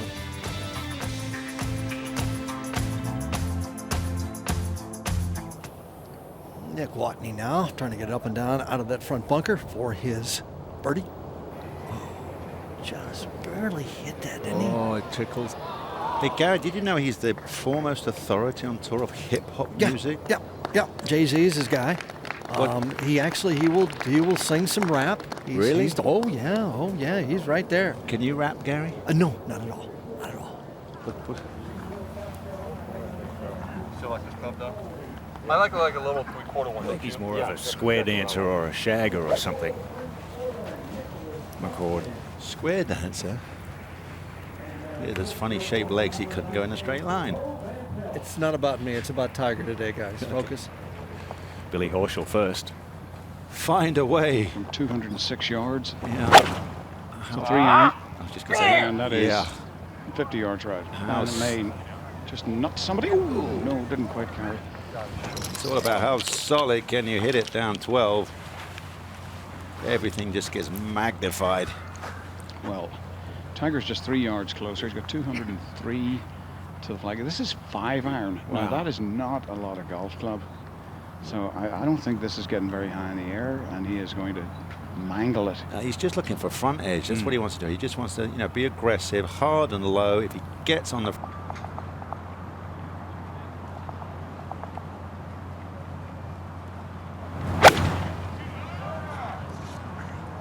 Stay left. Leave it. Leave it. Left. Get up.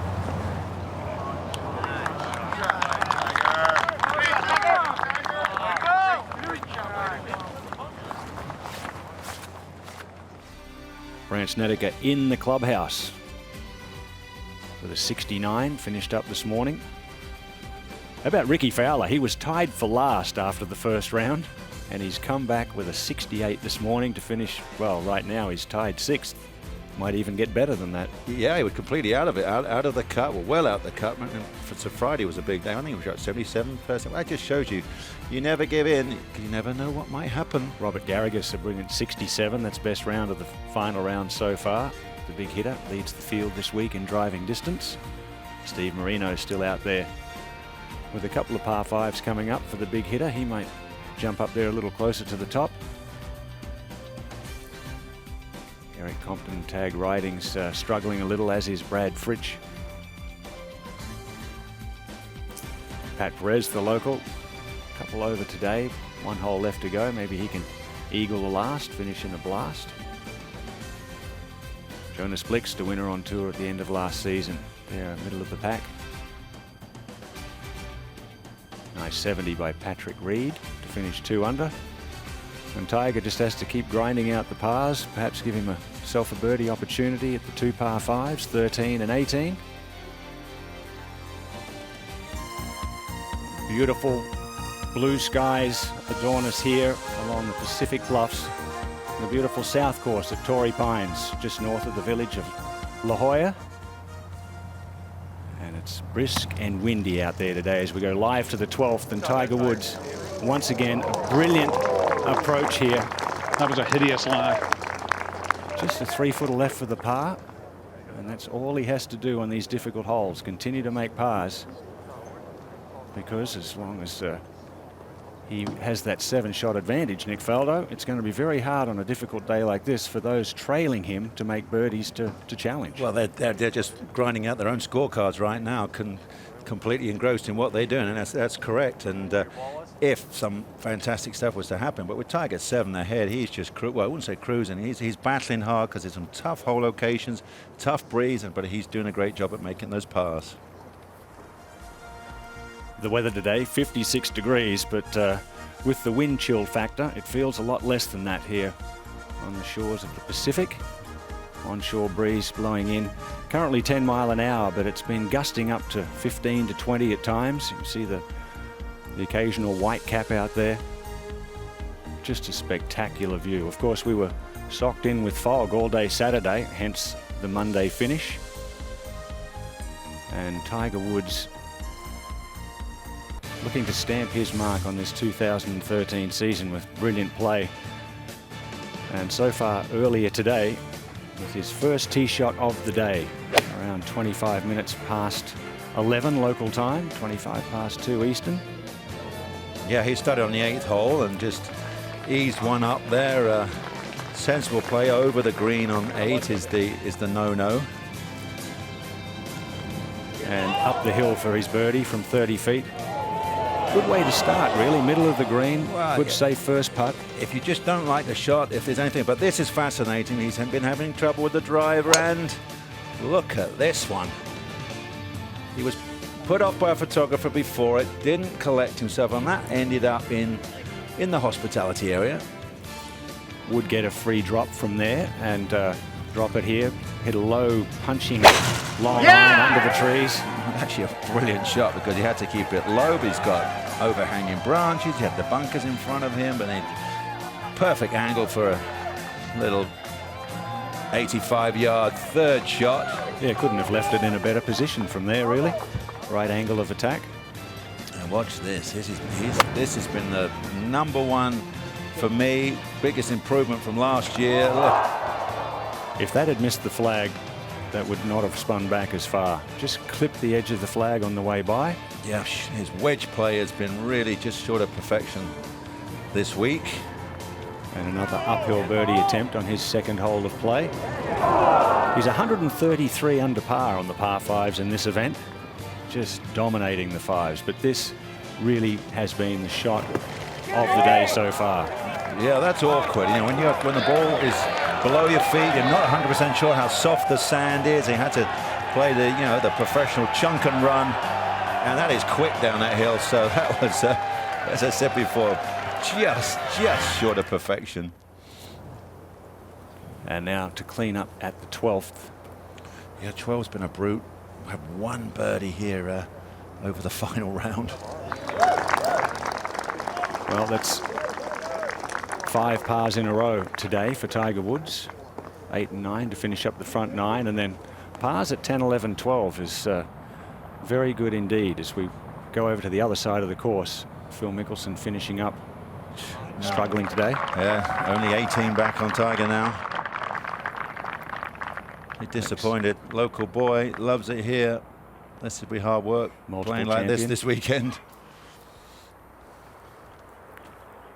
Nick Watney and Jimmy Walker still out on course with a chance to make a few birdies perhaps and put some sort of pressure on Tiger Woods. But boy, from 7 behind, that's very difficult to do. And Tiger, such a great front runner as he makes his way to the 13th tee. Downwind par 5.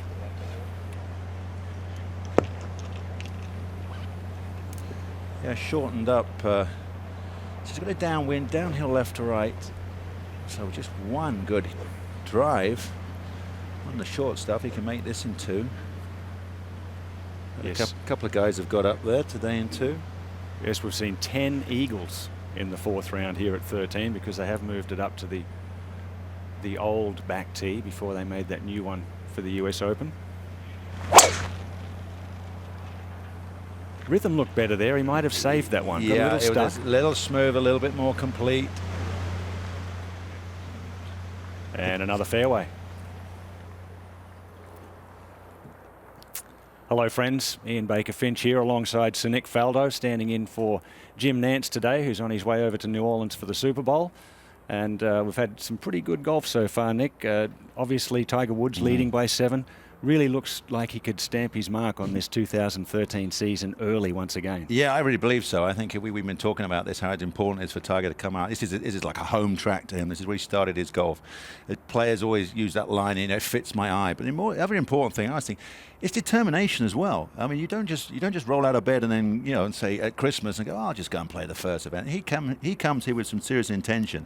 This is his way of sending a message to the golfing world and his fellow competitors. And I think the biggest message for us as well is how well he's swinging. You know, the driver is a little once again on round 4, a little suspect, but the wedge play, iron play, short game has really been on song this week. Yes, his rhythm and timing seems to be far better, and especially coming off a missed cut in the desert last week. Coming in here and really showing us how good he can play, and maybe this will be another one of those 8 or plus shot victories for him as he did back here in 08. Yeah, looks like it, more than likely. There's still just one part of his game missing, that's the go-to shot, as we call it. When you can peg it up, whether it is a fade or a draw, peg it up on the right-hand side and neck one down there, and it's guaranteed hit the fairway. We had a couple of entertaining drives early, yesterday, down 1 and 2, where they were left going left, and then now the misses are all going right. So, once if he solves that one, well, then the rest of the world will be, Tiger's got a chance to get back to his dominance. But we shall see. These youngsters have got second thoughts about that. But right now, this week, Tiger is cruising. And we've got 6 holes left to go for that final group. And alongside Sir Nick and myself, the CBS announced crew. Peter Costas will be taking my position up at 17 today. Gary McCord over on the beautiful par 3, 16th. and David Ferrety following Tiger's group, and they are back out at the 13th hole now, the par 5. Now let's check in with Gary McCord now out at the 13th. Gary? Well, you can see right there, Eric Compton, about 5'9", 5'10". He's got to do some jumping jacks to see exactly where that hole is cut. Way in the back, a long bunker shot up the hill. Just get the ball in the fairway today, downwind, right to left. The players love that, slinging at those bunkers. And second shot, just about everybody can get on this par 5 and 2 today. And boy, that is now up there. That's going to be, you won't believe how fast this putt is from right there. It is just absolutely treacherous down that hill. Not where you want to leave it. That will just be a defensive 2-putt. Let's go to 14. And Jimmy Walker currently tied second at -10. That was moments ago. Could use the wind back into him to help him stop that ball. Now, you don't see this very often. This is Nick Watney from the front portion of the green. He is on the green. That's why the caddy's attending the flag. But he's going to chip. Takes a bit of concentration. Oh, he took a huge divot. Oh, we didn't see that one. Tom Kite told me one time, Nick, you can tell the competitor by how deep a divot he takes in a situation like that.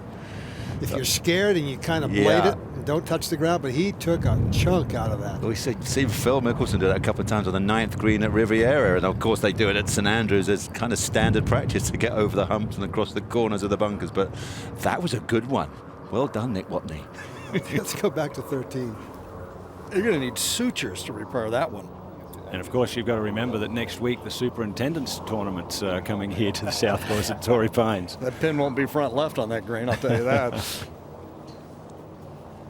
Okay, let's watch how hard. Well, you know, you can't hit this hard. You just got to kind of give it an idea. When I used to get putts like this, Gary, I used to watch and I got the tip off Sir Henry Cotton way back in the, oh my goodness, when I first went to Penina, which I think was about 1977. And Henry Cotton said he used to watch his right thumbnail on these tiny little putts, and just because you can move your thumbnail back, you know, half an inch back, half an inch through. If you're trying to concentrate and keeping the head still, it wobbles all over the show, but that's maybe a great trick to try. Back up to Watney. Technically for a 2-putt par. Yeah, that's right. Does it go down as a 2-putt, Peter, just because he hits the green? Yeah, absolutely. The worst is this is going to be a 3-putt. There's no rule saying you have to putt with a putter. He's on the green, hit it 3 times. That's a 3-putt bogey. 3 of them so far. 3 squares on the back 9. Back to 13. Quiet, please. Yeah, just a little nudge. Just hoping. Just hoping. Oh, look at this. Look at this. It made it. I was just trying to get it down there somewhere where you can 2-putt it. And the stupid ball went in the hole. Yeah.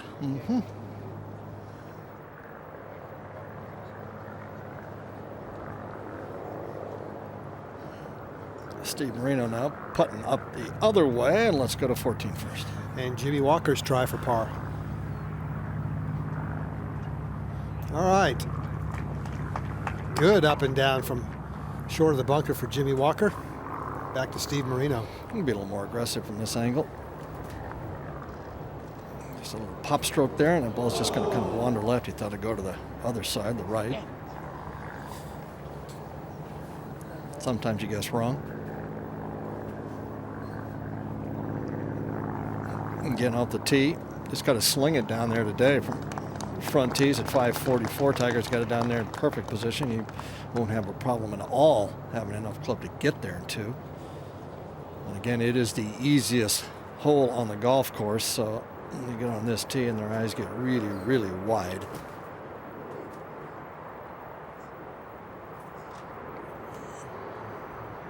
Casey Wittenberg in the right rough is already laid up. And now Brad Fritz is for an eagle. He's got the same line Eric Compton just had, so. Is it the 11th? I pulled it, didn't he? Did he pull it? Did he pull it? Did he pull it? Yeah, he pulled it. It had to be a pull because he definitely saw the line.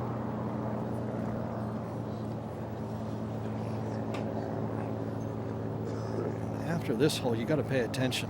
14, 15, 16, 17. But again, this is nothing but just watching Tiger finish, see how aggressive he gets. David, give us a yardage and then a club, preferably. Well, after another very long wait, this group is a hole behind in front, at least a hole. Tiger, 244 yards total, 224 to the front. He's got 5 iron, and the problem here, Gary, straight downwind, is he can't hit this one low. He's got to get it up there or it'll get knocked down by this breeze. Just right at that tower. You can see he's aiming well left of the tower, right in the middle of those bunkers on the left. Swings out to the right and killed it. You like it, David? Hoisted it up, but had no cut on it, right on the left edge. Okay, just over, David, just over the bunker, and he's going to have about 40, 45 feet there, left to right, up the hill. Tiger Woods hit this par 5 in 2. He's got a 7-shot lead.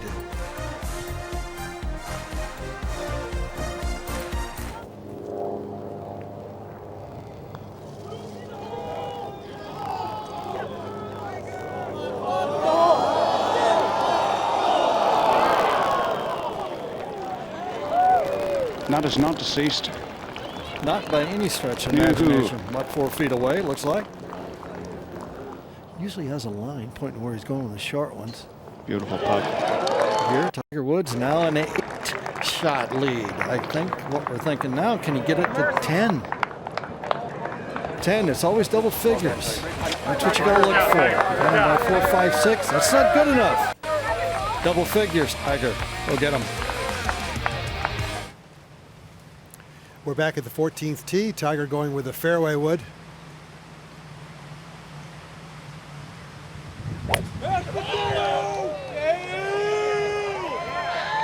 Yeah, that was a little bit of kind of a knockdown stinger type swing, trying to turn it over right to left, but not quite enough for the left part.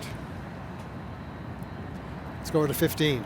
Nick Watney second from a similar position we saw Brandt Snedeker earlier today. Yeah, well, 15's brutal, isn't it? Hard left to right wind. Big gum trees down the left, so you can't just hook one out there. Oh, that's really good. To fly it across the corner, can't really do much better than that. Back one to 14. Now Brad Fritz. This is a fairly similar position that we saw Jimmy Walker earlier. If he can get this up in the air, the wind will help knock it down, help him control his distance.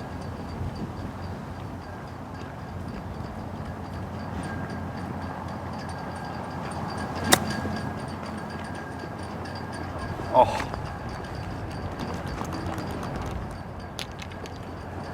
Wow.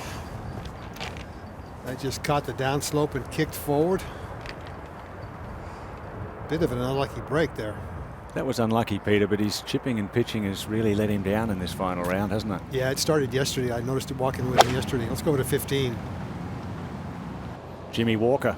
Yeah, trying to work a draw around those overhanging limbs on the corner. He could have slung that as much as he liked. That's guys have it.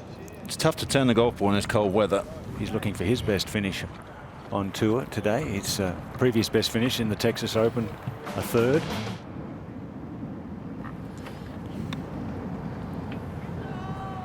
It's not often you get an Australian and an Englishman talking football. Yeah.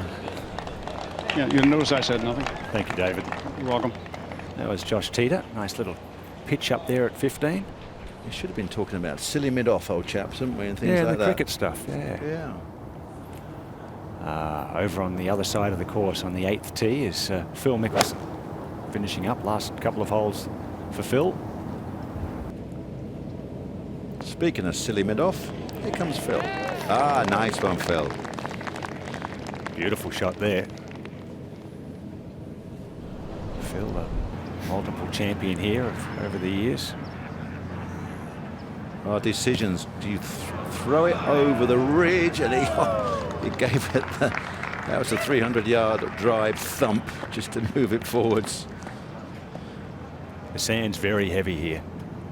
Very thick and heavy. Well, especially if you're plugged in the face as well. Yeah, a lot of sand in the faces. They always rake the sand up the faces, make the bunkers look pretty. I'd rather they raked it down and had more sand in the bowls and firmer faces. Now, Nick Watney, his team is the San Francisco Giants that won the Super Bowl, won the World Series back in October.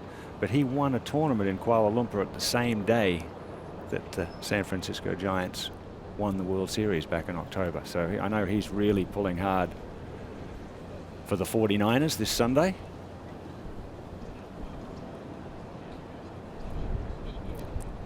I can't imagine listening to Kanye West and Jay-Z getting ready to play. I don't think that'd help my smooth, silky rhythm, Nick.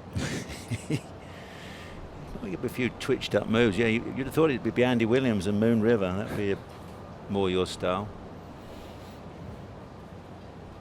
Something smooth and calm and melodic.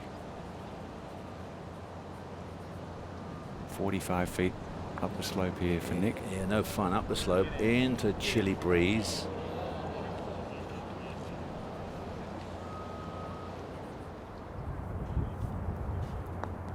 Back to 14. And the fourth shot for Brad Fritsch.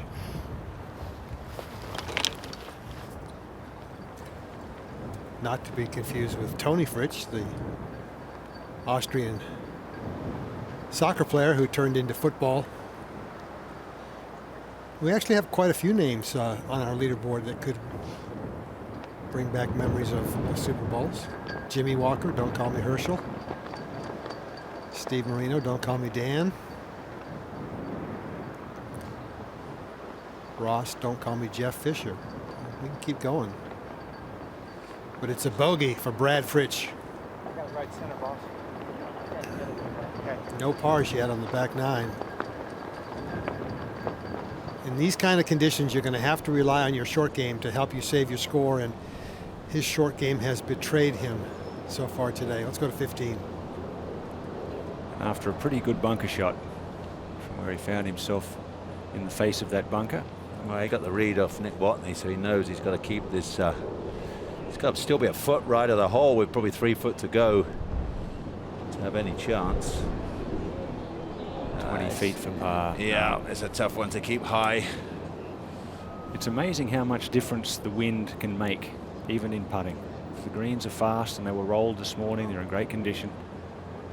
But if the wind's buffeting across those surfaces, a lot of touch involved. Well, it's a guessing game, isn't it? You can't gauge the wind exactly. So some people say about 8 or 10 miles an hour will move the ball a cup, but if you're coming from the wrong angle, it just doesn't work. Eric Compton at 14 for par. Straight up and down. Play straight. All right. There's going to be a lot of up and downs today. There's going to be a lot of greens missed in these conditions. Now this final group, David, has been waiting all day long. I have to say the pace of play has been absolutely awful. Well, really, it was a product of gallery. Like a shotgun start. They never got separated, but the group in front, I swear, Congress moves faster. And that's not saying much. Yeah. What's Tiger got left now? He's got 198 yards and has 4 iron, and he'd love to win by double figures, but he wouldn't be upset at all if he didn't pick one up here. Par would be great.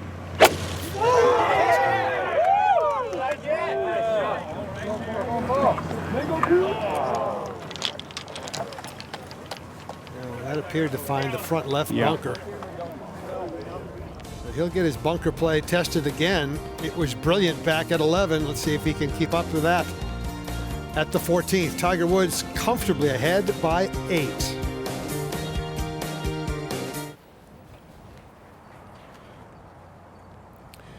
We're back at 14. That's Tiger Woods' situation in the bunker front left. David, you made a brilliant call back on 11. What do you say here?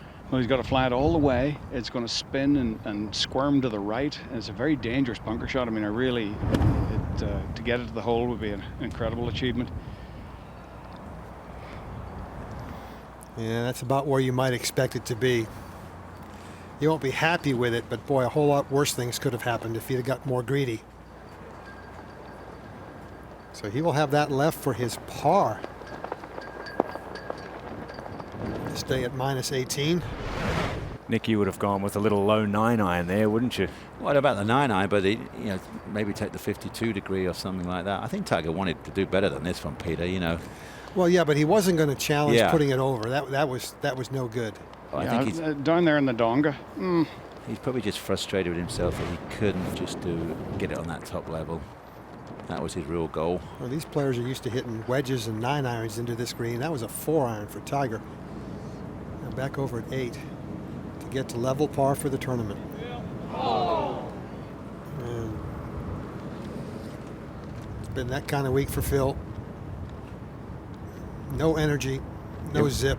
We've seen him miss a lot of short putts, Peter. Yeah, this week. He missed that little, what, 2-footer maybe on Thursday, and then, wow.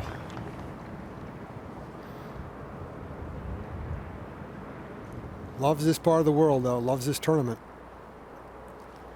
Let's go to 18. And this is KJ Choi putting for birdie. He's 8 under par and a tie for 6th. It's gonna get real slippery right there. Come on, ball, move. Oh, I'm not sure it's that slippery, Wow, it's well, it's not great, is it? But it's way better than if it stopped on top of the hill. Oh, yeah, overthought that one, overplayed that one. though. Yes, it's always a difficult hole with that typical Sunday hole location at 18. Difficult to get those putts close from long range. Let's head back to 14, see what Tiger can do here. David, you're out there. I would think that the wind is got to be factored into some of these putts now. No question. He's got a putt here up the hill, and really not a lot of movement in it, except for what the wind's going to do is blowing hard left or right. One of 3 players without a bogey. And look at that name, Ricky Fowler. He started this week off, ladies and gentlemen, with a big fat 77. And he finished the week 8 under par, tied for 6th so far. See David Lynn's name there as well, Peter, runner-up in last year's US PGA Championship to Rory McIlroy. All right, now Tiger to see if he can remain one of 3 players without a bogey.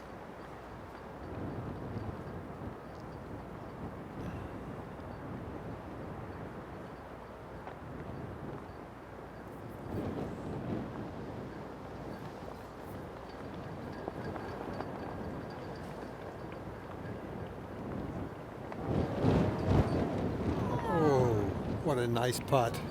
But his lead is going to drop from a touchdown and a 2-point conversion just to a touchdown and a regular extra point.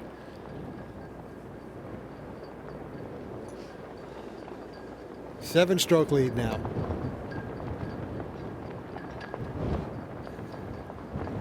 Boy. When do you think he's going to take a knee then, Peter? Well, I mean, he's got some timeouts left. I suppose he can use them, but let's go over to 16. Nick Watney, poised, ready to fling it, 186. 4-iron, wind coming right back at him. Yeah, good shot, just over that bunker. Nick Watney, he 1 under par for the day, 9 under for the tournament. That leaves him tied for 3rd, 8 shots back. Tied. I'll be in the car and I'd leave Fanny here on the phone. That'll be. And tell the driver not to hurry. Yeah. Timmy Walker trying to hold that for his 2. Nestles it up there nicely. He's 9 under par, so he's got to pay attention. 18. Let's see if he can get this one down. Yes, just over 10 feet left for his par. Only 2 top 10s for KJ Choi last season. Yeah, you got to try and wiggle this in somehow. This is a brutal green. No wiggle in that one, was it? Well, he'll drop back to 7 under par, which is tied for 10th. He might still finish in the top 10 with that. still very strong and fit as he moves on in age. The putter is what lets him down as we head back to 16 green. Josh Teeter just kind of plunking it out of that rough. That was nice, wasn't it? Yeah, there we go. That makes it very easy to proceed from there. And we're going to go back now to right against the wind there on 15. That's second shot. Let's go down and take a look what these guys are doing. They're actually walking.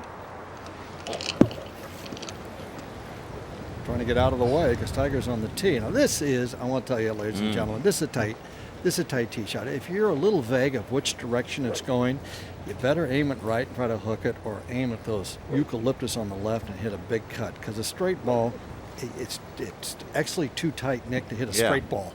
Well, you got to work it. He's on a hard left to right wind, David. So you would have thought aim at the gum trees down the left and belt it and let it peel off to the right. Just don't go with the left going left.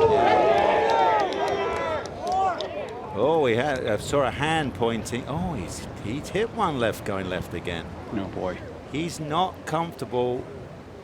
No, I don't know what kind of a bounce that took, but that could be awful. Yeah, they're not even looking over there. They're not aware that that's left of that crowd. I think it's only gone about 200 yards. There's ice plant. Really? And so this is fascinating. No, it caught a gum tree, and it's right behind me, and it is in deep ice plant. Oh, well, this is fascinating to me that, as we call it the go-to shot. But he hangs back on that and throws the arms. He still hasn't found a way or how to pull down.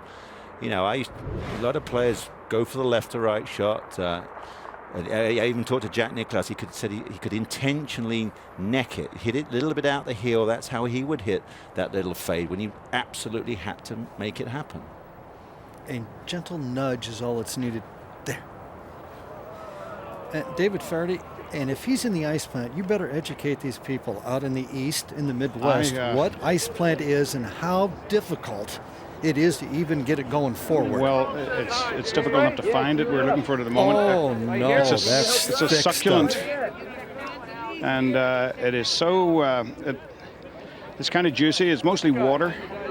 It is definitely all water. It is. But, wow. It's right on the edge of a...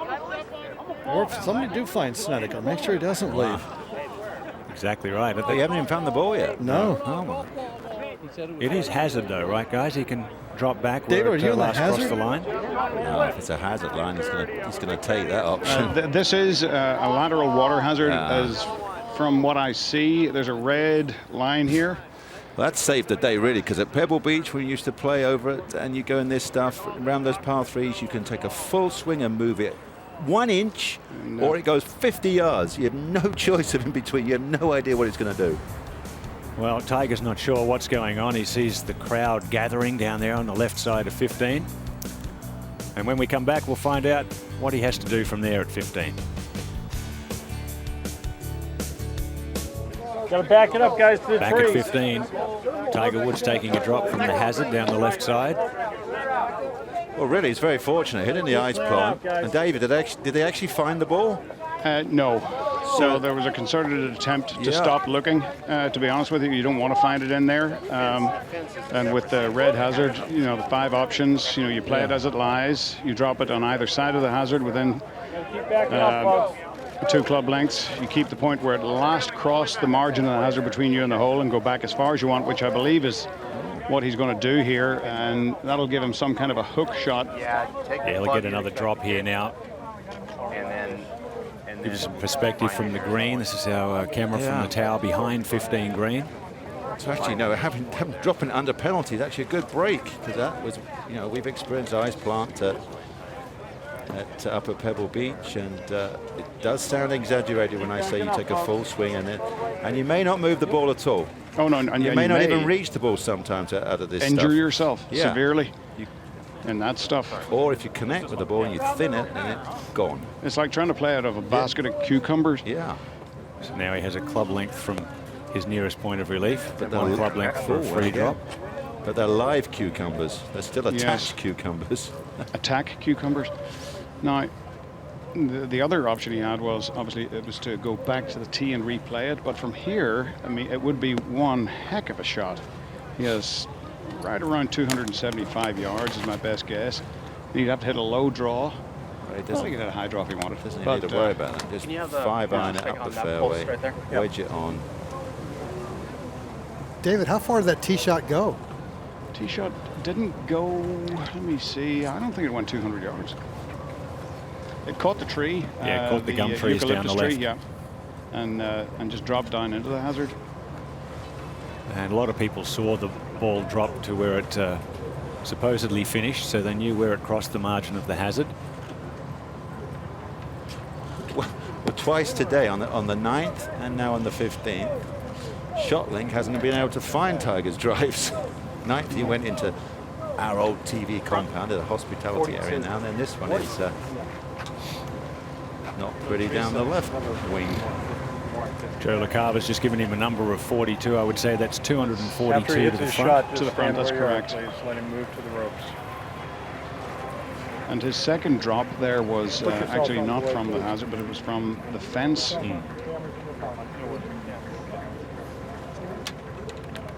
So, And he's still quite close to that fence. You know, it's.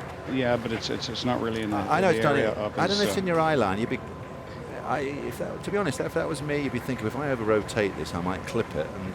And yeah, if so it's that- in the area of your peripheral swing or village. your intended swing path, but that's unless he was trying to hit the same shot that he hit off the tee, No. which it seems unlikely to me. No, I'm just saying more. It's more in your peripheral vision, Yeah. and it just makes you. It might make you flinch and, Yeah. and block one to the right. That's all I'm saying. It kind of just Hey, guys, nice and still behind you, impinges all right? on your mind. Are you surprised that Tiger I isn't am. playing it safe and he's going with the 3-wood? There's no need, because the odds on hitting the green are pretty slim. And You'd a have thought. 7-shot lead. Yeah, just hit a 5 iron up. Oh, get the 5-wood out. Well, he had a 5-wood out, I believe. All right, nice and still again. No, he had Thank a you. 3-wood out. That is He's the going to hit. weaker of his 2 fairway woods, I Right. believe. Well, this one's easier to turn over with a Yeah. little more loft, so get it up just short of the green. Chip and putt for 5 is the plan.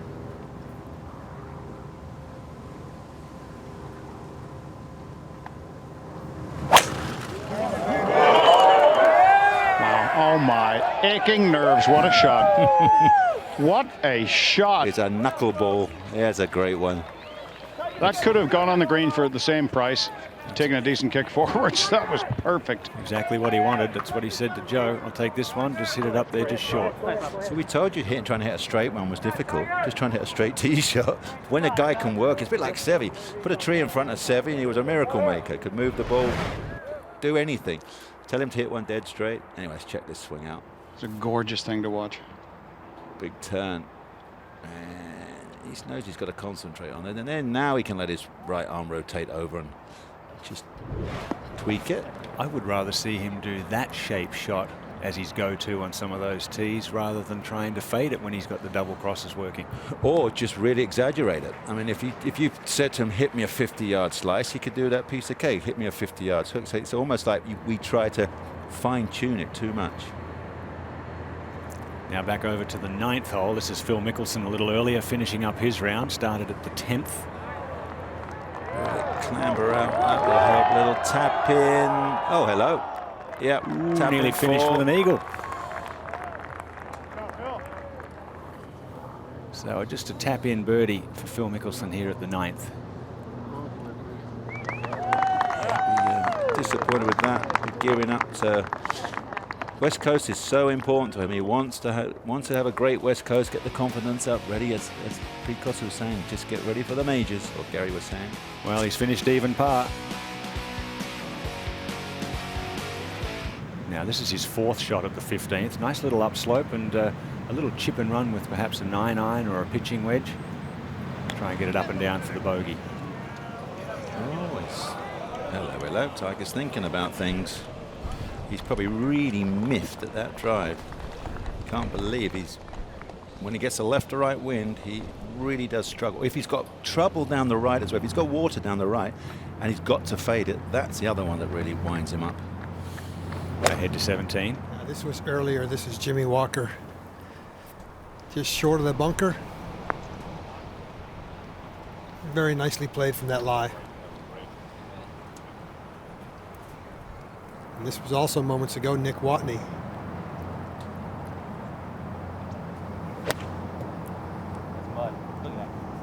And he got another mud ball. Boy, he had a horrendous mud ball yesterday on 15. He had another one there. I'll tell you, the condition of the golf course, given the weather that we've had, is absolutely superb. Not much you can do about mud balls. Tiger Woods with a touchdown and an extra point lead. I don't know what we make of this guy's. You know, I mean, he's played rather spotty in the 4th round, no question about it. A lot of foul balls, and he's still got a 7-shot lead.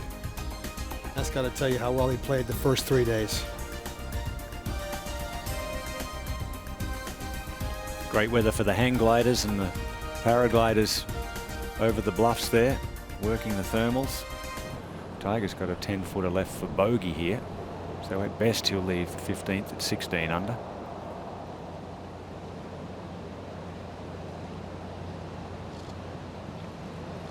And this is Casey Wittenberg. Oh, beautiful putt there. 28-year-old from Memphis, Tennessee. Good, tidy player. Very nice swing, very strong and fit. Coming off a good season on the web.com tour last year.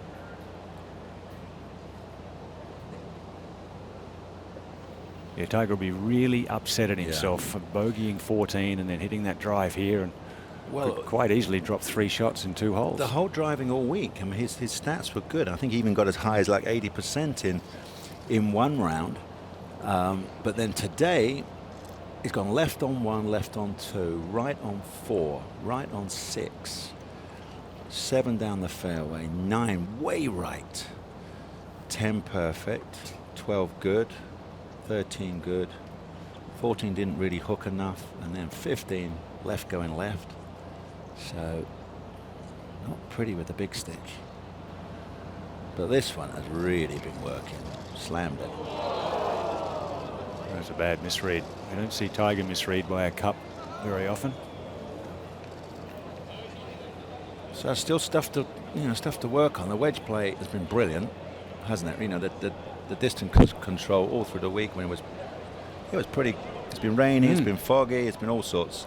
So distance control has been a serious improvement, but I think this will really irk him. He's got to sort out this driver under certain conditions or certain visual demands.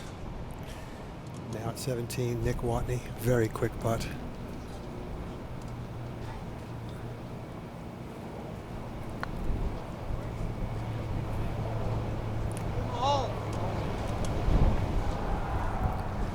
Wow, wait, what was that? Yeah, 16, 17 on the stimp now, coming down that hill. That one was. Oh, wow. That's why he was complaining about the mud ball, Nick. He knew where he left himself was going to be almost impossible. Now Tiger cleans up for his double back. So he is now 15 under, only 5 in front. So with just 3 holes remaining for Tiger Woods, good tough par 3, a long 4, and the famous 18th. We'll be right back. And some beautiful views along the Pacific coastline here, just north of the township of La Jolla, out there on that point, as we head down to 17 green and Peter Costas. No, it just runs out of pace. That was for par for Nick Watney. So he drops down to -8 into a tie for 5th with Ricky Fowler, Aaron Baddeley, Robert Garrigus, and Steve Marino. Let's go back over to 16 and see what Tiger's going to do with his tee shot there. You know, I've got that bad thing going. A bogey on 14 now, double on 15. Are evil things happening right here? We've got 3 holes to go. This one's 16, very tough. 17 is going to be brutal for Tiger to get the ball in the fairway. So, problem is Snedeker's already in watching. As you can see, it's a 4-iron coming up here. And let's go back to 17. Josh Teeter at 9 under, trying to hang in there. Oh, all around good putt by Josh Teeter. He could make eagle at 18, maybe. Get to 9. Let's go back to 16. Just a pulsating 3-iron here. You got to just rip it because that wind is really coming at it. Come on, he's holding. Well, just a little wide right. You can see that the flag is actually bending over and it's pointing right back at the players, the flag. So it is really howling at him. 186 yards the distance. So it's playing.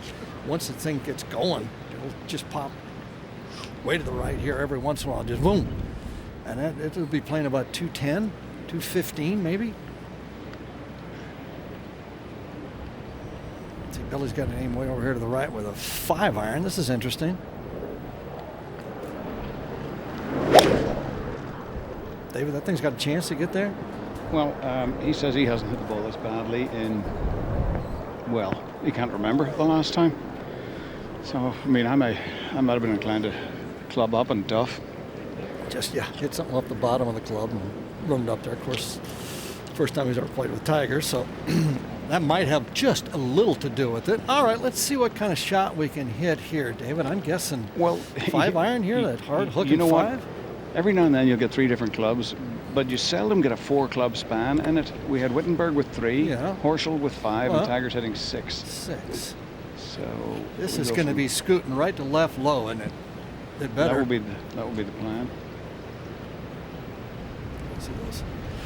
That flag back there waving at us, right into the teeth. Gary, all he's looking for is front edge with front a 6 edge, iron. right? He's not trying to get this thing to the hole. That bunker on the left will plug if it goes that direction. That'll work. That's just fine, no problem there. He's going to have a nice read also.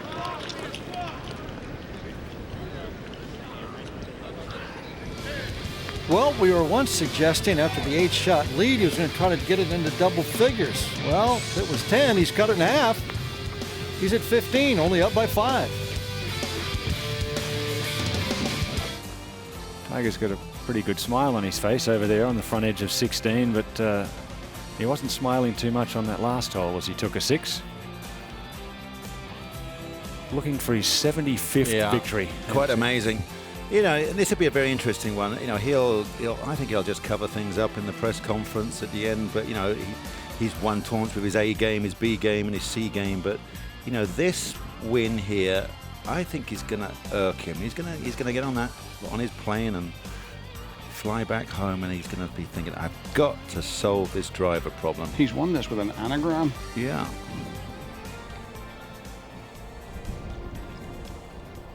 If he wins. Well, yes, you'd think with 3 holes to go and on the front edge of 16 with 5 shots advantage. We started to engrave the trophy. But we did that last year too, remember guys, with Kyle Stanley. I'd left the tower at 17 when he went to the 18th tee, a 3-shot leader.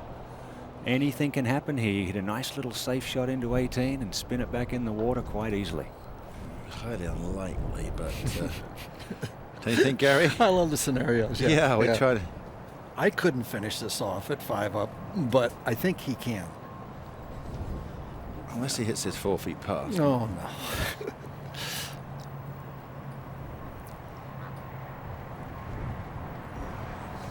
I'm rooting for Billy. Something happened good here. I was hopping all over the place.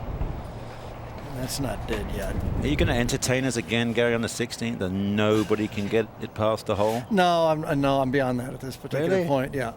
What's the stats on it? Has nobody got it past today? From the where front? he is, you can't stop it from the other side. Oh, yeah. But from this side, yeah, they're getting it there. Oh, they're getting it today. Yeah, this is right where he's not going to get it there. He's not going to leave this above the hole. But clumsily, I don't think he's looking to make it. Just looking to get in and somehow. I still go back to the tee shot on 17, guys. I think that's going to be fun to watch. He has definitely lost control of the driver. Yeah, it'll be a 3-wood. Be a nice 3-wood. Could be. There's a gentle little lag and hopping a little bit, but that'll be just perfect. Just cozy it up there where you can't mess it up.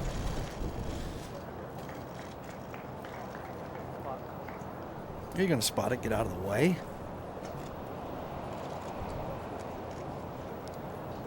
5 shots with 2 to go sounds a lot better than 5 with 3, doesn't it? Nick, what you were talking about, is he going to run away with this 75th win with a lot of confidence? This is the kind of win that kind of drags you, I think, to the next tournament.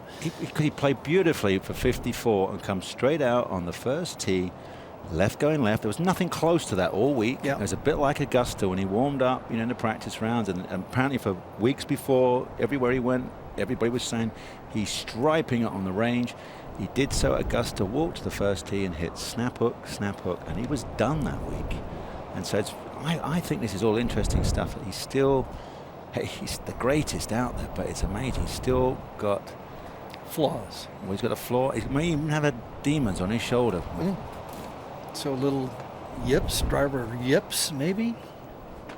Nah, I don't think so. Have you read my book, Gary? Yes, I have. It's very short. I will say this: he had to wait 20 or 30 minutes, to complete the 3rd round and start the 4th round. He made mention of that. And pace of play today, I mean, it's going to be 3 hours and 10 minutes when he finishes this hole for 9 holes of golf today. That's got to be difficult, especially in this cold, to keep your rhythm of your golf swing.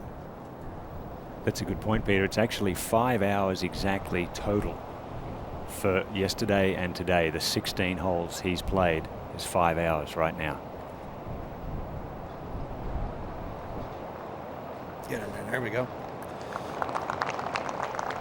Over there at the Scripps Institute, they can perform major organ surgery in less time than that. Done about 4 of them already today. Well, good solid par, and we're going to go to the 17th. That's the one I'm looking at. If I was betting right now and I had to go to the window, I'm going to say there's no way he hits that fairway. I don't think there's any way he can. If he does, But it's a dog leg, right to left, and there's stuff on the left you cannot even think of hitting it there, as we've seen before. Well, I will say this, Gary. I don't think you're going to see him aiming left toward the trees and the hazard and trying to cut it back in the fairway. Well, here's what we've been ranting on about most of today. This is the tee shot at number 9.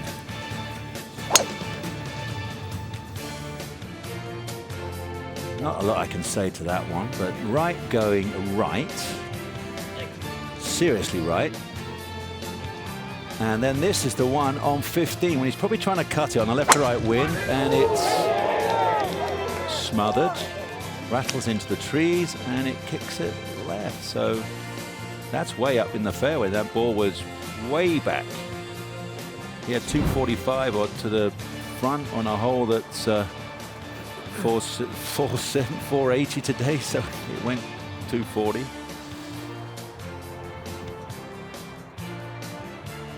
It's just amazing to me, though, that even hitting some of those shots like he did at 1 and 2 late yesterday afternoon to the left.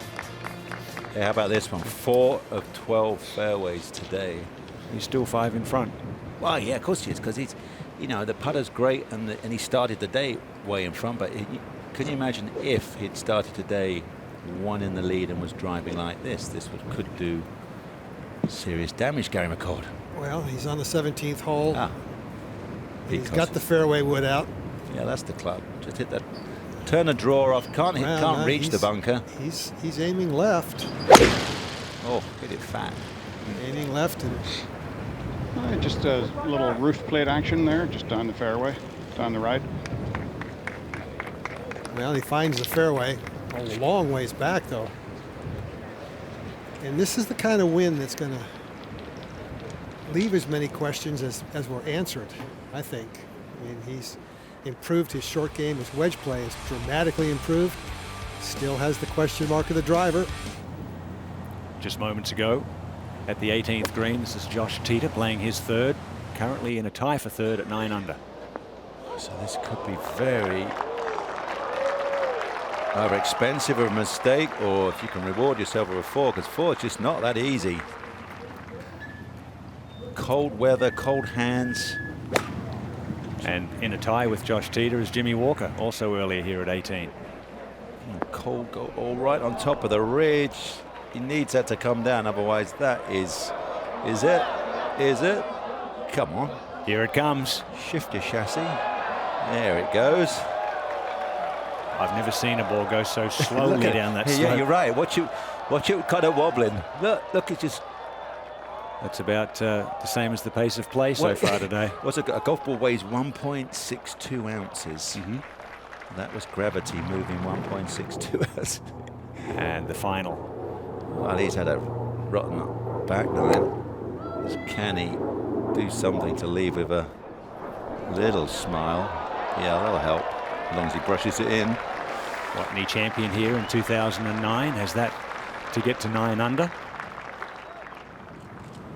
As we head back to 17, and Tiger waiting again, Peter Costas. A familiar position that we've seen all day long. In fact, the tee shot at 17, I think, is the only tee shot he hadn't had to wait on for 5 to 10 minutes all day long. And it's just, especially in this cold and wind, it's got to be impossible to maintain the rhythm of your golf swing.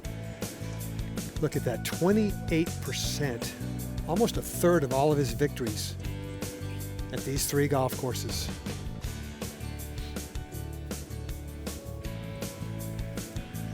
That's the Dominator, isn't it? My goodness.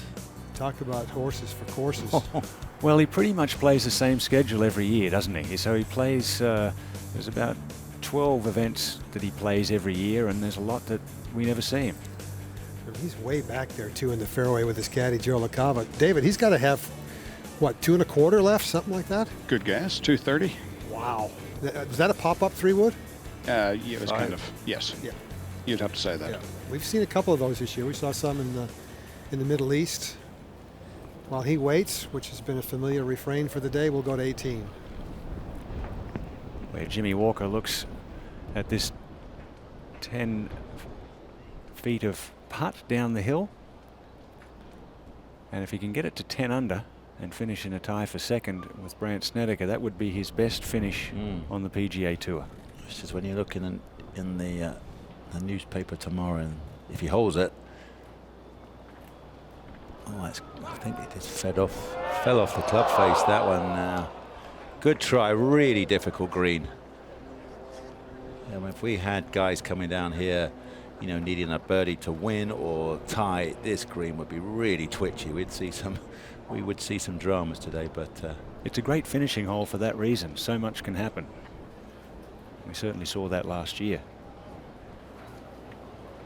Well, it takes 2 really great shots, but then if you hit it too far past, big ridge in the middle of the green, not a guaranteed 2-putt.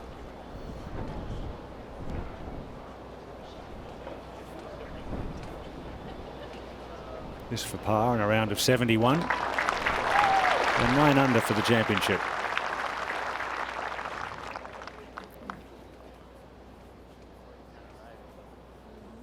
Yeah, he's only broke kind of right. He just wobbles down there. But you could hit 2 putts exactly the same when they wander off left or right. So Nick Watney we were talking about, could he shoot a 28 on the back 9? He's maybe trying to hold this for a 38 on the back 9.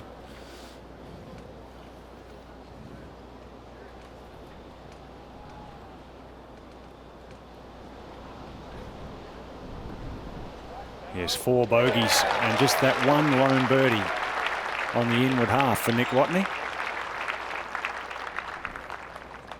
And he ties for 3rd at the moment. All 3 players in this group at 9 under currently, but Josh Teeter has a chance to jump up in a tie for 2nd with Brandt Snedeker.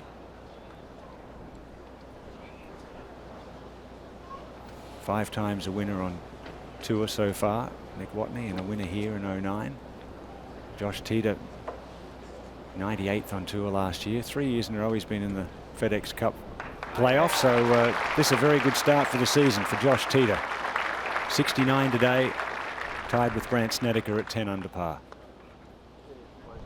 Well played. They got it in the clubhouse. That was not easy going, that final 9 holes today. Won't be too many guys under par on that back 9.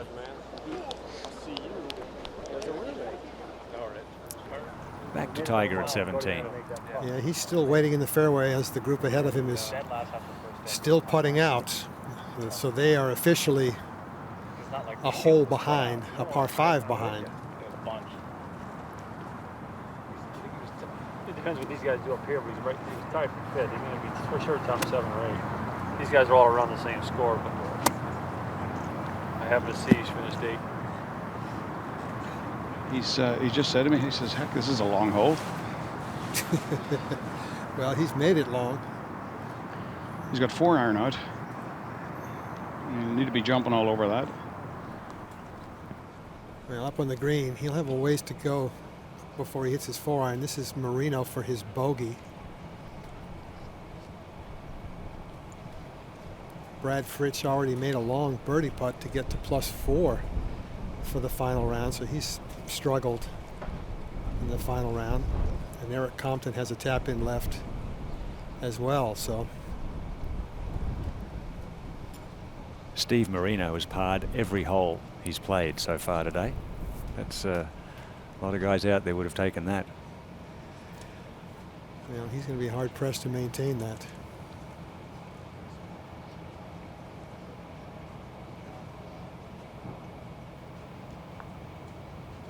I don't know, but look at that wobble.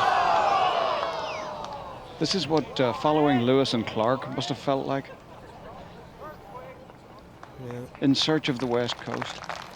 16 pars and a bogey now. Makes that a double bogey at 17. Now Eric Compton.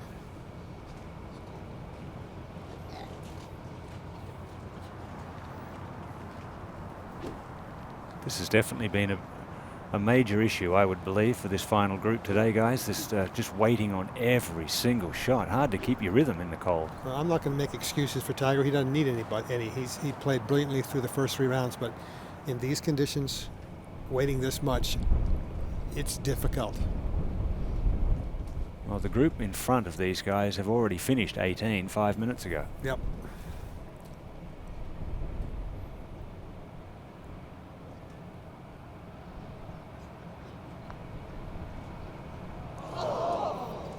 Until we start handing out some penalties, some stroke penalties, this will just continue. I think the tour needs to take a long, hard look at pace of play and how they handle it. Of course, all those squares and filled-in squares will make you play slower as well. Now, back to the fairway, 230 yards. I think that's what it was. Still a 4 iron? So long ago. Yeah.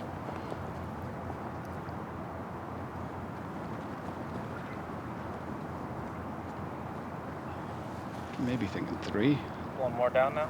I thought it was sort of still at the same angle, there's more of it. Let me see. Check it on the wind direction Right to make here, sure. I got it. Yeah. Go ahead and hit the 5. Well, he's sensed a change in the wind direction. He's going with a 5 iron now. Really? Yeah, well, that's the club he hit on 13, but this is a different angle, isn't it, David? Yeah, it is. And I mean, the wind, it doesn't seem to be helping any. It just seems to be straight across. Well, he took a full rip at it. It can't get there. Up a yard. Club.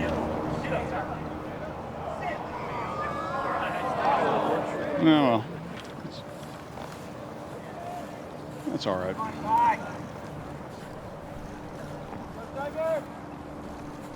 Look at the walk that Tiger has to his fellow competitors.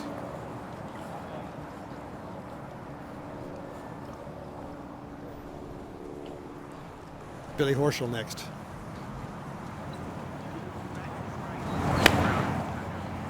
And that 6 iron. from 167. All right, safely on the front third of the green. And Casey Wittenberg will be last to play. 155.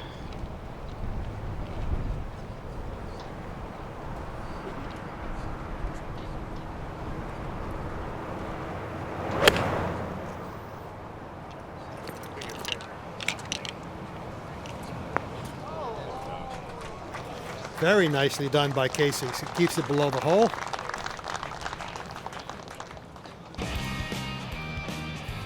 Well, with Tiger striding up to the 17th green, a 5-shot advantage, and we'll be back at the Farmers Insurance Open in just a moment.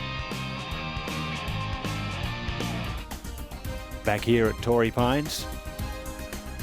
Just over 1 hole left to play for the final group. It's been slow going this morning. Tiger struggling here in the closing stages, but still with a 5-shot advantage. Yeah, not a particularly easy bunker shot. It's a long bunker shot, uphill lie. Soft sand again up the face. Yeah, he can fly this almost all the way and jerk it to a halt or play some kind of a runner. Not like that. No. That's going to leave him a good 18 feet for his par. I'm surprised, Peter, I must say, that he hasn't gone with a little less loft and fatter and rolling those bunker shots like at 14 and there. Well, you know, he played a great one on 9 the other day, maybe the best bunker shot of the week, even though he holed one out. But these last few with the uphill lie and the soft sand, you're right, he's gotten in too steep. Yeah, that's the one he had on 18 yesterday. It was a simple little up. Well, his whole swing has gotten narrower. You know, I think his whole swing is better, but it's gotten narrower. It isn't as wide as it used to be, and as a consequence of that, his bunker swing has gotten narrower. And now he has a little bit steep angle of attack sometimes that can be problematic in certain situations. Yeah, and you get a little fraction too armsy. You've got to keep your chest moving, haven't you? You know, I always find if your arms get a little nervous, the arms want to go a little quicker.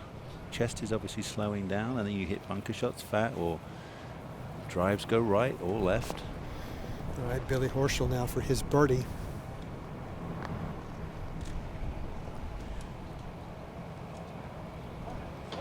Come on.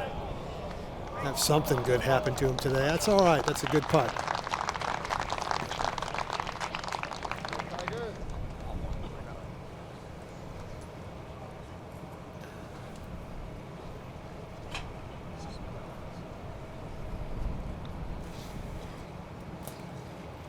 Well, regardless of his bunker play, his tee shots, everything that's happened, he still has a 5-shot lead if he makes this putt with 1 hole to play.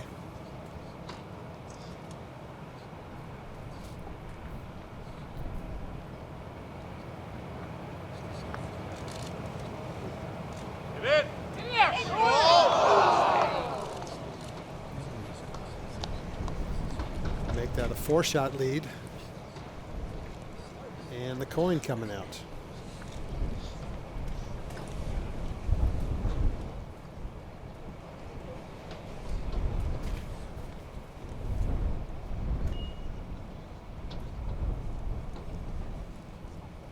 All right, Casey Wittenberg after a great shot from 155 yards.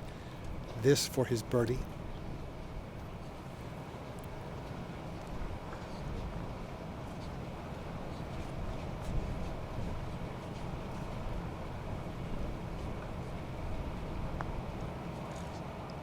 Now that blade got turning over right before impact. He shows up as a pull with the ball being on the ground, but he really hooked that one. He closed the blade on it.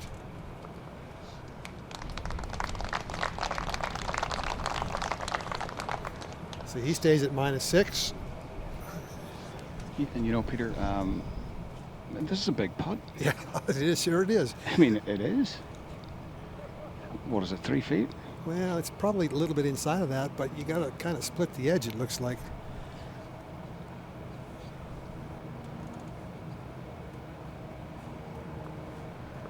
All right, safely in, aggressively in. So Tiger drops to -14, has a 4-shot lead going to the final hole. Yeah, I mean, that should be kind of bulletproof. Well, it's the same situation Kyle Stanley found himself in a year ago, but Tiger and Kyle, 2 different players right now.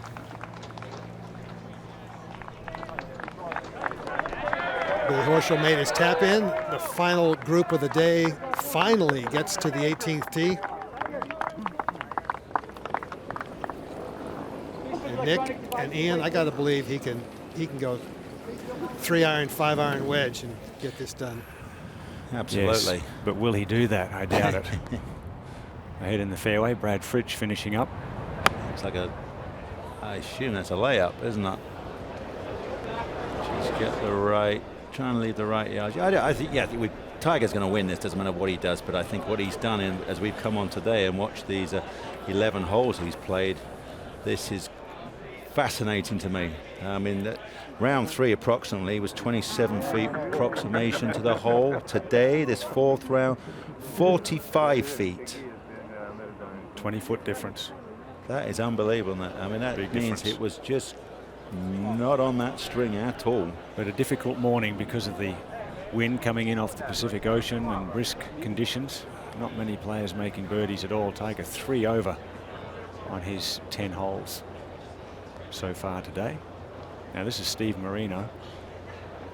Hasn't been able to buy a putt. Yeah, just got to thread one. These are always tough because you see how far you've got it back, and then you take 2 clubs less, and sometimes you can just smother it. Through the gap. Yeah, you see, didn't carry across the corner of the rough. That's how you learn, folks. You got to make that mistake. And then the next time you think, oh, if I move it back, I don't have to take 2 extra clubs. You can play play what you were thinking. Now he's got the uncertainty from the thick rough coming over the water. Yeah, absolutely. Not many options from there. Won at least 4 events in every season.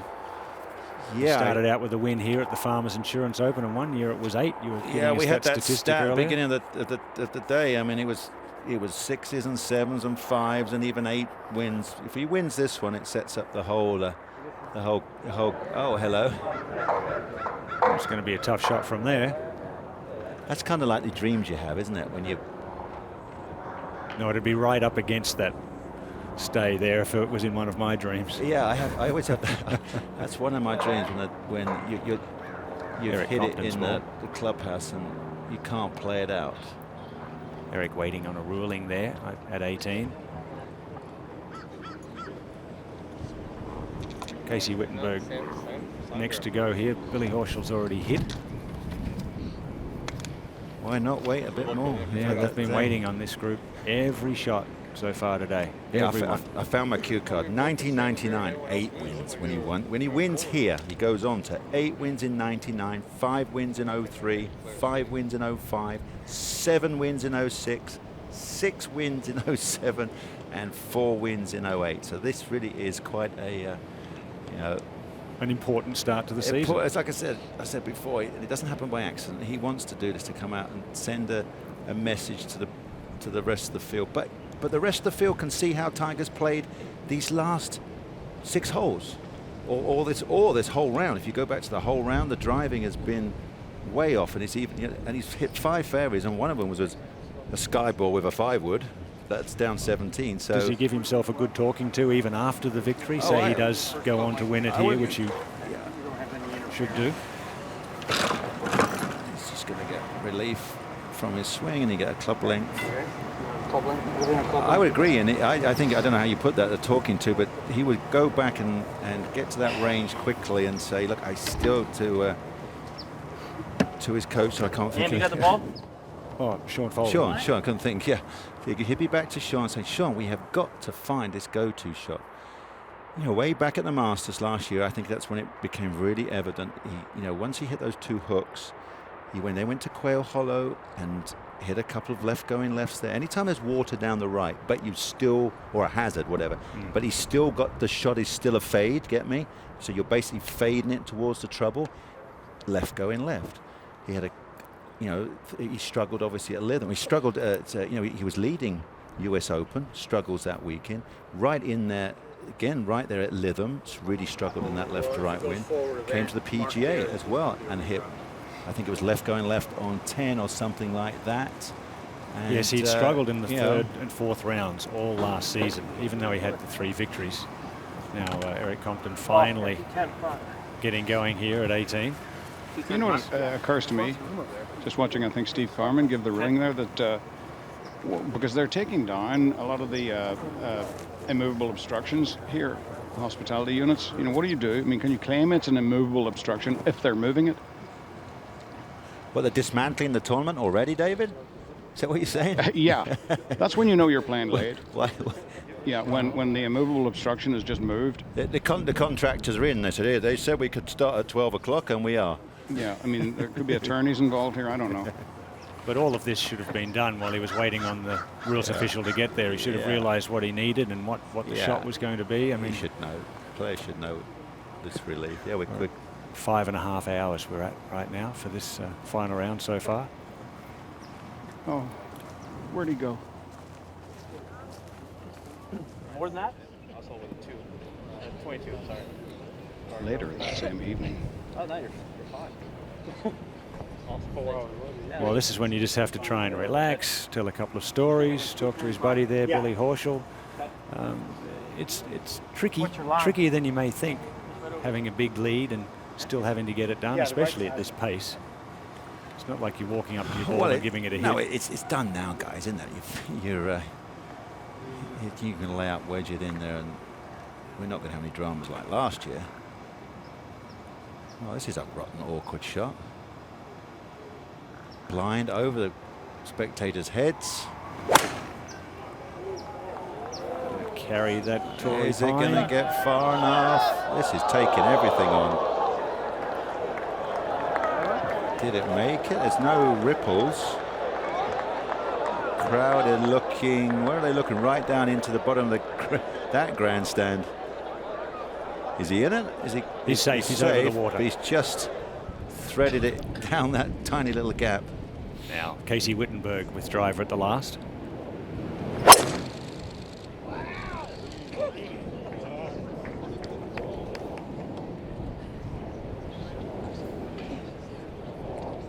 Just finding the right rough. Playing 1 tee forward today, playing 538 yards. Back into the breeze. There's a left to right breeze, isn't it? So, yeah, Tiger likes to fade, aim at those couple of bunkers down the left. Ah, surprisingly, got the 3 wood out for comfort. Better contact. Leftish. Bring it home, Tiger! And it's still left. Just nailed it left, didn't shape it at all, so doesn't matter. Win's a win. The start was so fascinating, which was yesterday. You know, when he was hit 3 really bad drives and then got through 6 holes at 3 under par. If that had been different, you know, if it ended up behind a tree down 1 and 2, maybe could have started bogey. Okay, great shot at 3, give him a birdie there, but then carves. It plays a great second, yes, at 4, but maybe not the chip in.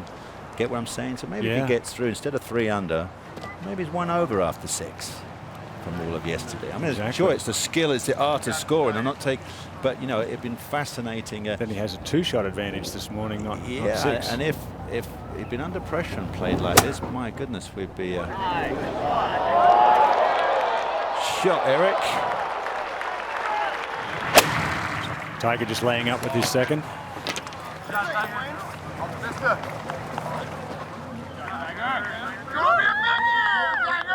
Good angle there too, out to the right side. Can use that bank at the back. Yeah, to perfect angle. You throw it 5 yards past the flag. We've seen it. As long as you don't go over the ridge, it's going to guaranteed to come back down into that front left bowl. Steve Marino.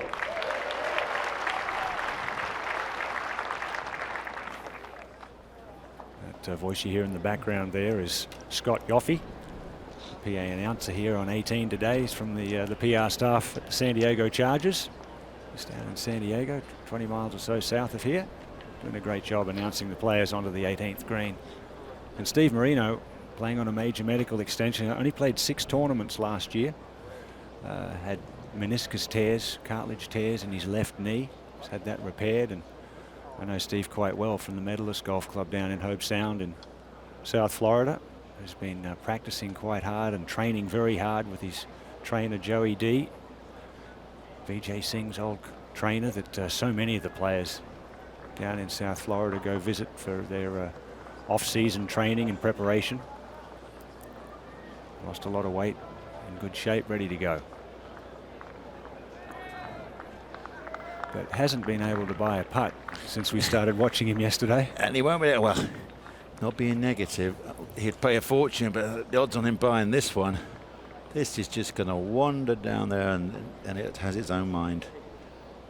You can't track this one. It's just get it started over the hill. And fingers crossed. Currently 6 under par and a tie for 14th.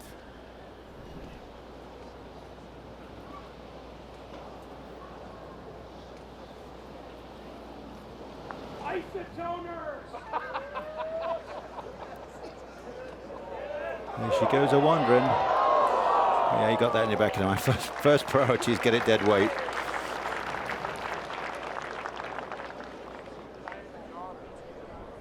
It's a good week, good long haul for these guys. 5-day tournament. We sat around in the fog all day Saturday, which would drive these guys nuts because they fog. You cannot do anything. You are totally in the lap of the gods. And in that fog, had you been playing football like Dan Marino, not Steve Marino, you could have been needing those isotoner gloves like that gentleman just called out from the crowds there. But no relation to the great Dan Marino. Dan, good player himself, scratch marker, club champion of a couple of clubs back down home in South Florida. Yeah, got a big weekend coming up. CBS have got the Super Bowl. Jim's already there, working out his opening line. Working up his voice, Can start with, up. got a funny feeling with God's on, gonna say, hello friends. Eric Compton now, wouldn't this be a around the world birdie? Yeah, he's toured 700 yards at the 18th. Good to see. So he ties with Steve Marino at 6 under par after 75 today.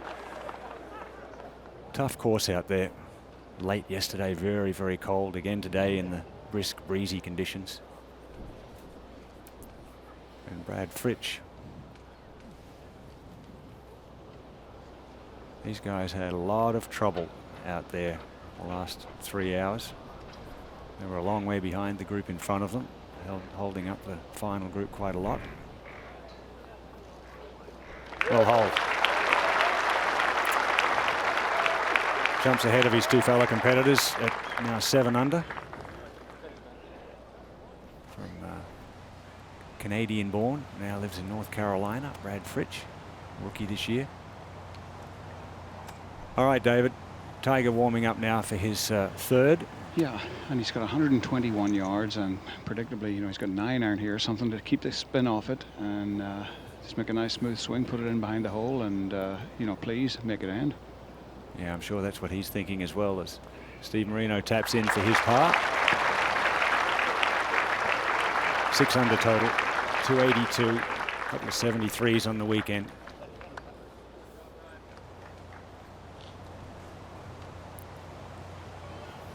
No cameras, guys. Let's see if he can keep that nice smooth rhythm that we've been noticing from him on these half wedge shots throughout the week. They've been really good this week. Been very impressive. Great planer swing. Yeah, maybe he needs a bit of psychology with. Anyway, let's just watch this one. You gotta hold the camera, please. Tiger wants the last few seconds of peace and quiet. Only when you're ready. Just throw this one just past, just to the right of the flag. Might spin down really close.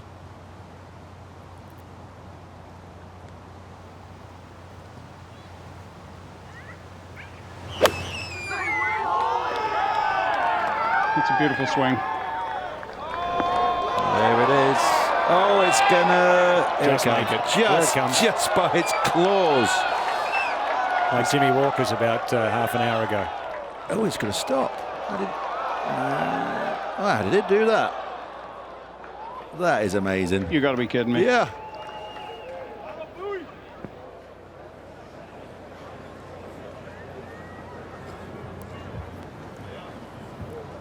I have never seen a ball stop halfway down that slope, 20 foot behind the hole.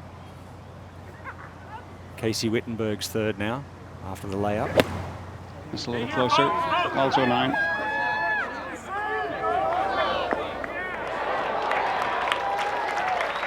Yes, this green's not as fiery as we've seen with that spin. Well, it's in the cold. past. I think it's cold. That's it. The golf ball is just coming in, and it's got a few hundred revolutions less than a nice balmy 75-degree day here. Now Billy Horschel's third. Just a sand wedge. He just needs to be careful from this distance. He's Put a little cheese on it. That's all right. Perfect. That's the easier of the 3 putts, that's for sure. Mind you, they're all tricky here at 18. The Tigers doesn't matter. I just tickle that down. It'll probably fall in the edge.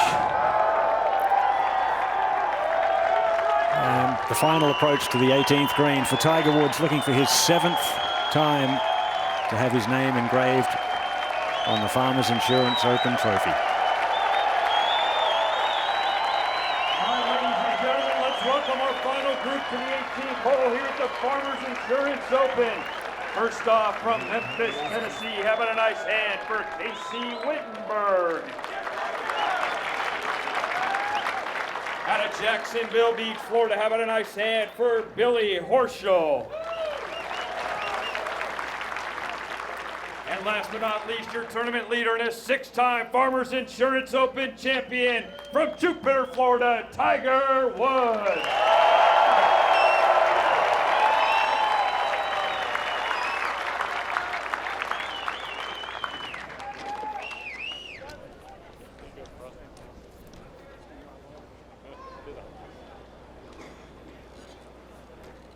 Well, many of Tiger's records are going to be a little bit like Jack, where a lot of players would think we're unreachable. Tiger's kind of rewritten some of Jack's records, and 293 events, 75 wins now in starting in 16 full seasons. Well, maybe not 16 full seasons with a few injury chunks out of his career. So that's quite an That's amazing. a 25% win percentage. 25. Well, I mean, Ben Hogan was a 10% win average. I mean, and the guys, so he's streets ahead of. Not sure what Jack's win average was, but I think Tiger must be. Well ahead of Jack, because Yeah. Jack played a lot of tournaments after. As we watch this putt, this for the birdie, and a 5-shot win.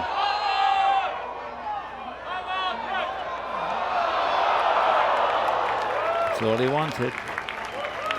He'll mark that, allow the others to have their putts and finish up, and then he'll hold the stage for his 75th victory on the PGA Tour. Came out on tour in 1996. Made it to the Tour Championship. That's the top 30 that year in just a limited number of events. Then, of course, he won his first major, the Masters tournament, in 1997 in record fashion, and it's been history since. 14 majors won, 4 Masters, 3 US Opens, 3 Open Championships, 4 PGAs. And now his 75th victory on the PGA Tour, only 7 behind the great Sam Snead, who leads with 82.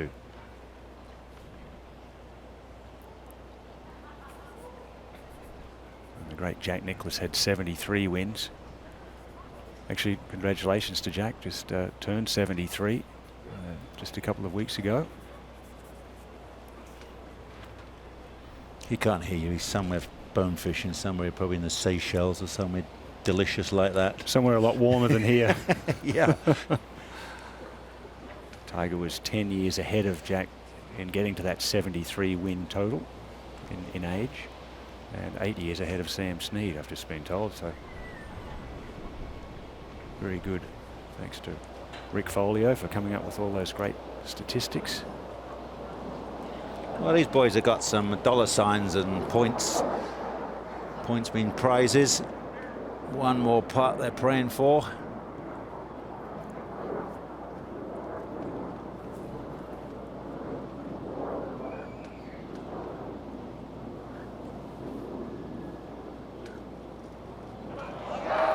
No, he looked a little apprehensive over that one. They all know how fast it is down that hill. And as you say, you just really wobble it down there. Yeah. It's hard to hit it on a line. It's hard to really actually make a stroke with any. Got to have the rhythm to stroke. And a 74 for Casey Wittenberg. 6 under, tie for 15th. So now Tiger Woods with 75 creeps ever closer to the number 1, Sam Snead, 82 victories, all-time most wins on the PGA Tour. Well, he had some brilliant moments and he had some not so brilliant today, as play was so slow and Got out of his rhythm. Billy Horschel for birdie. Yeah, that's the putt you want there at 18, up the hill. With a 75 following the 76 yesterday for Billy. And now for his 7th victory here at the Farmers Insurance Open, Tiger Woods sends a message to the PGA Tour here in 2013 with a win in his first tournament of the season here on US soil. Big hug for Joe LaCava. I know exactly.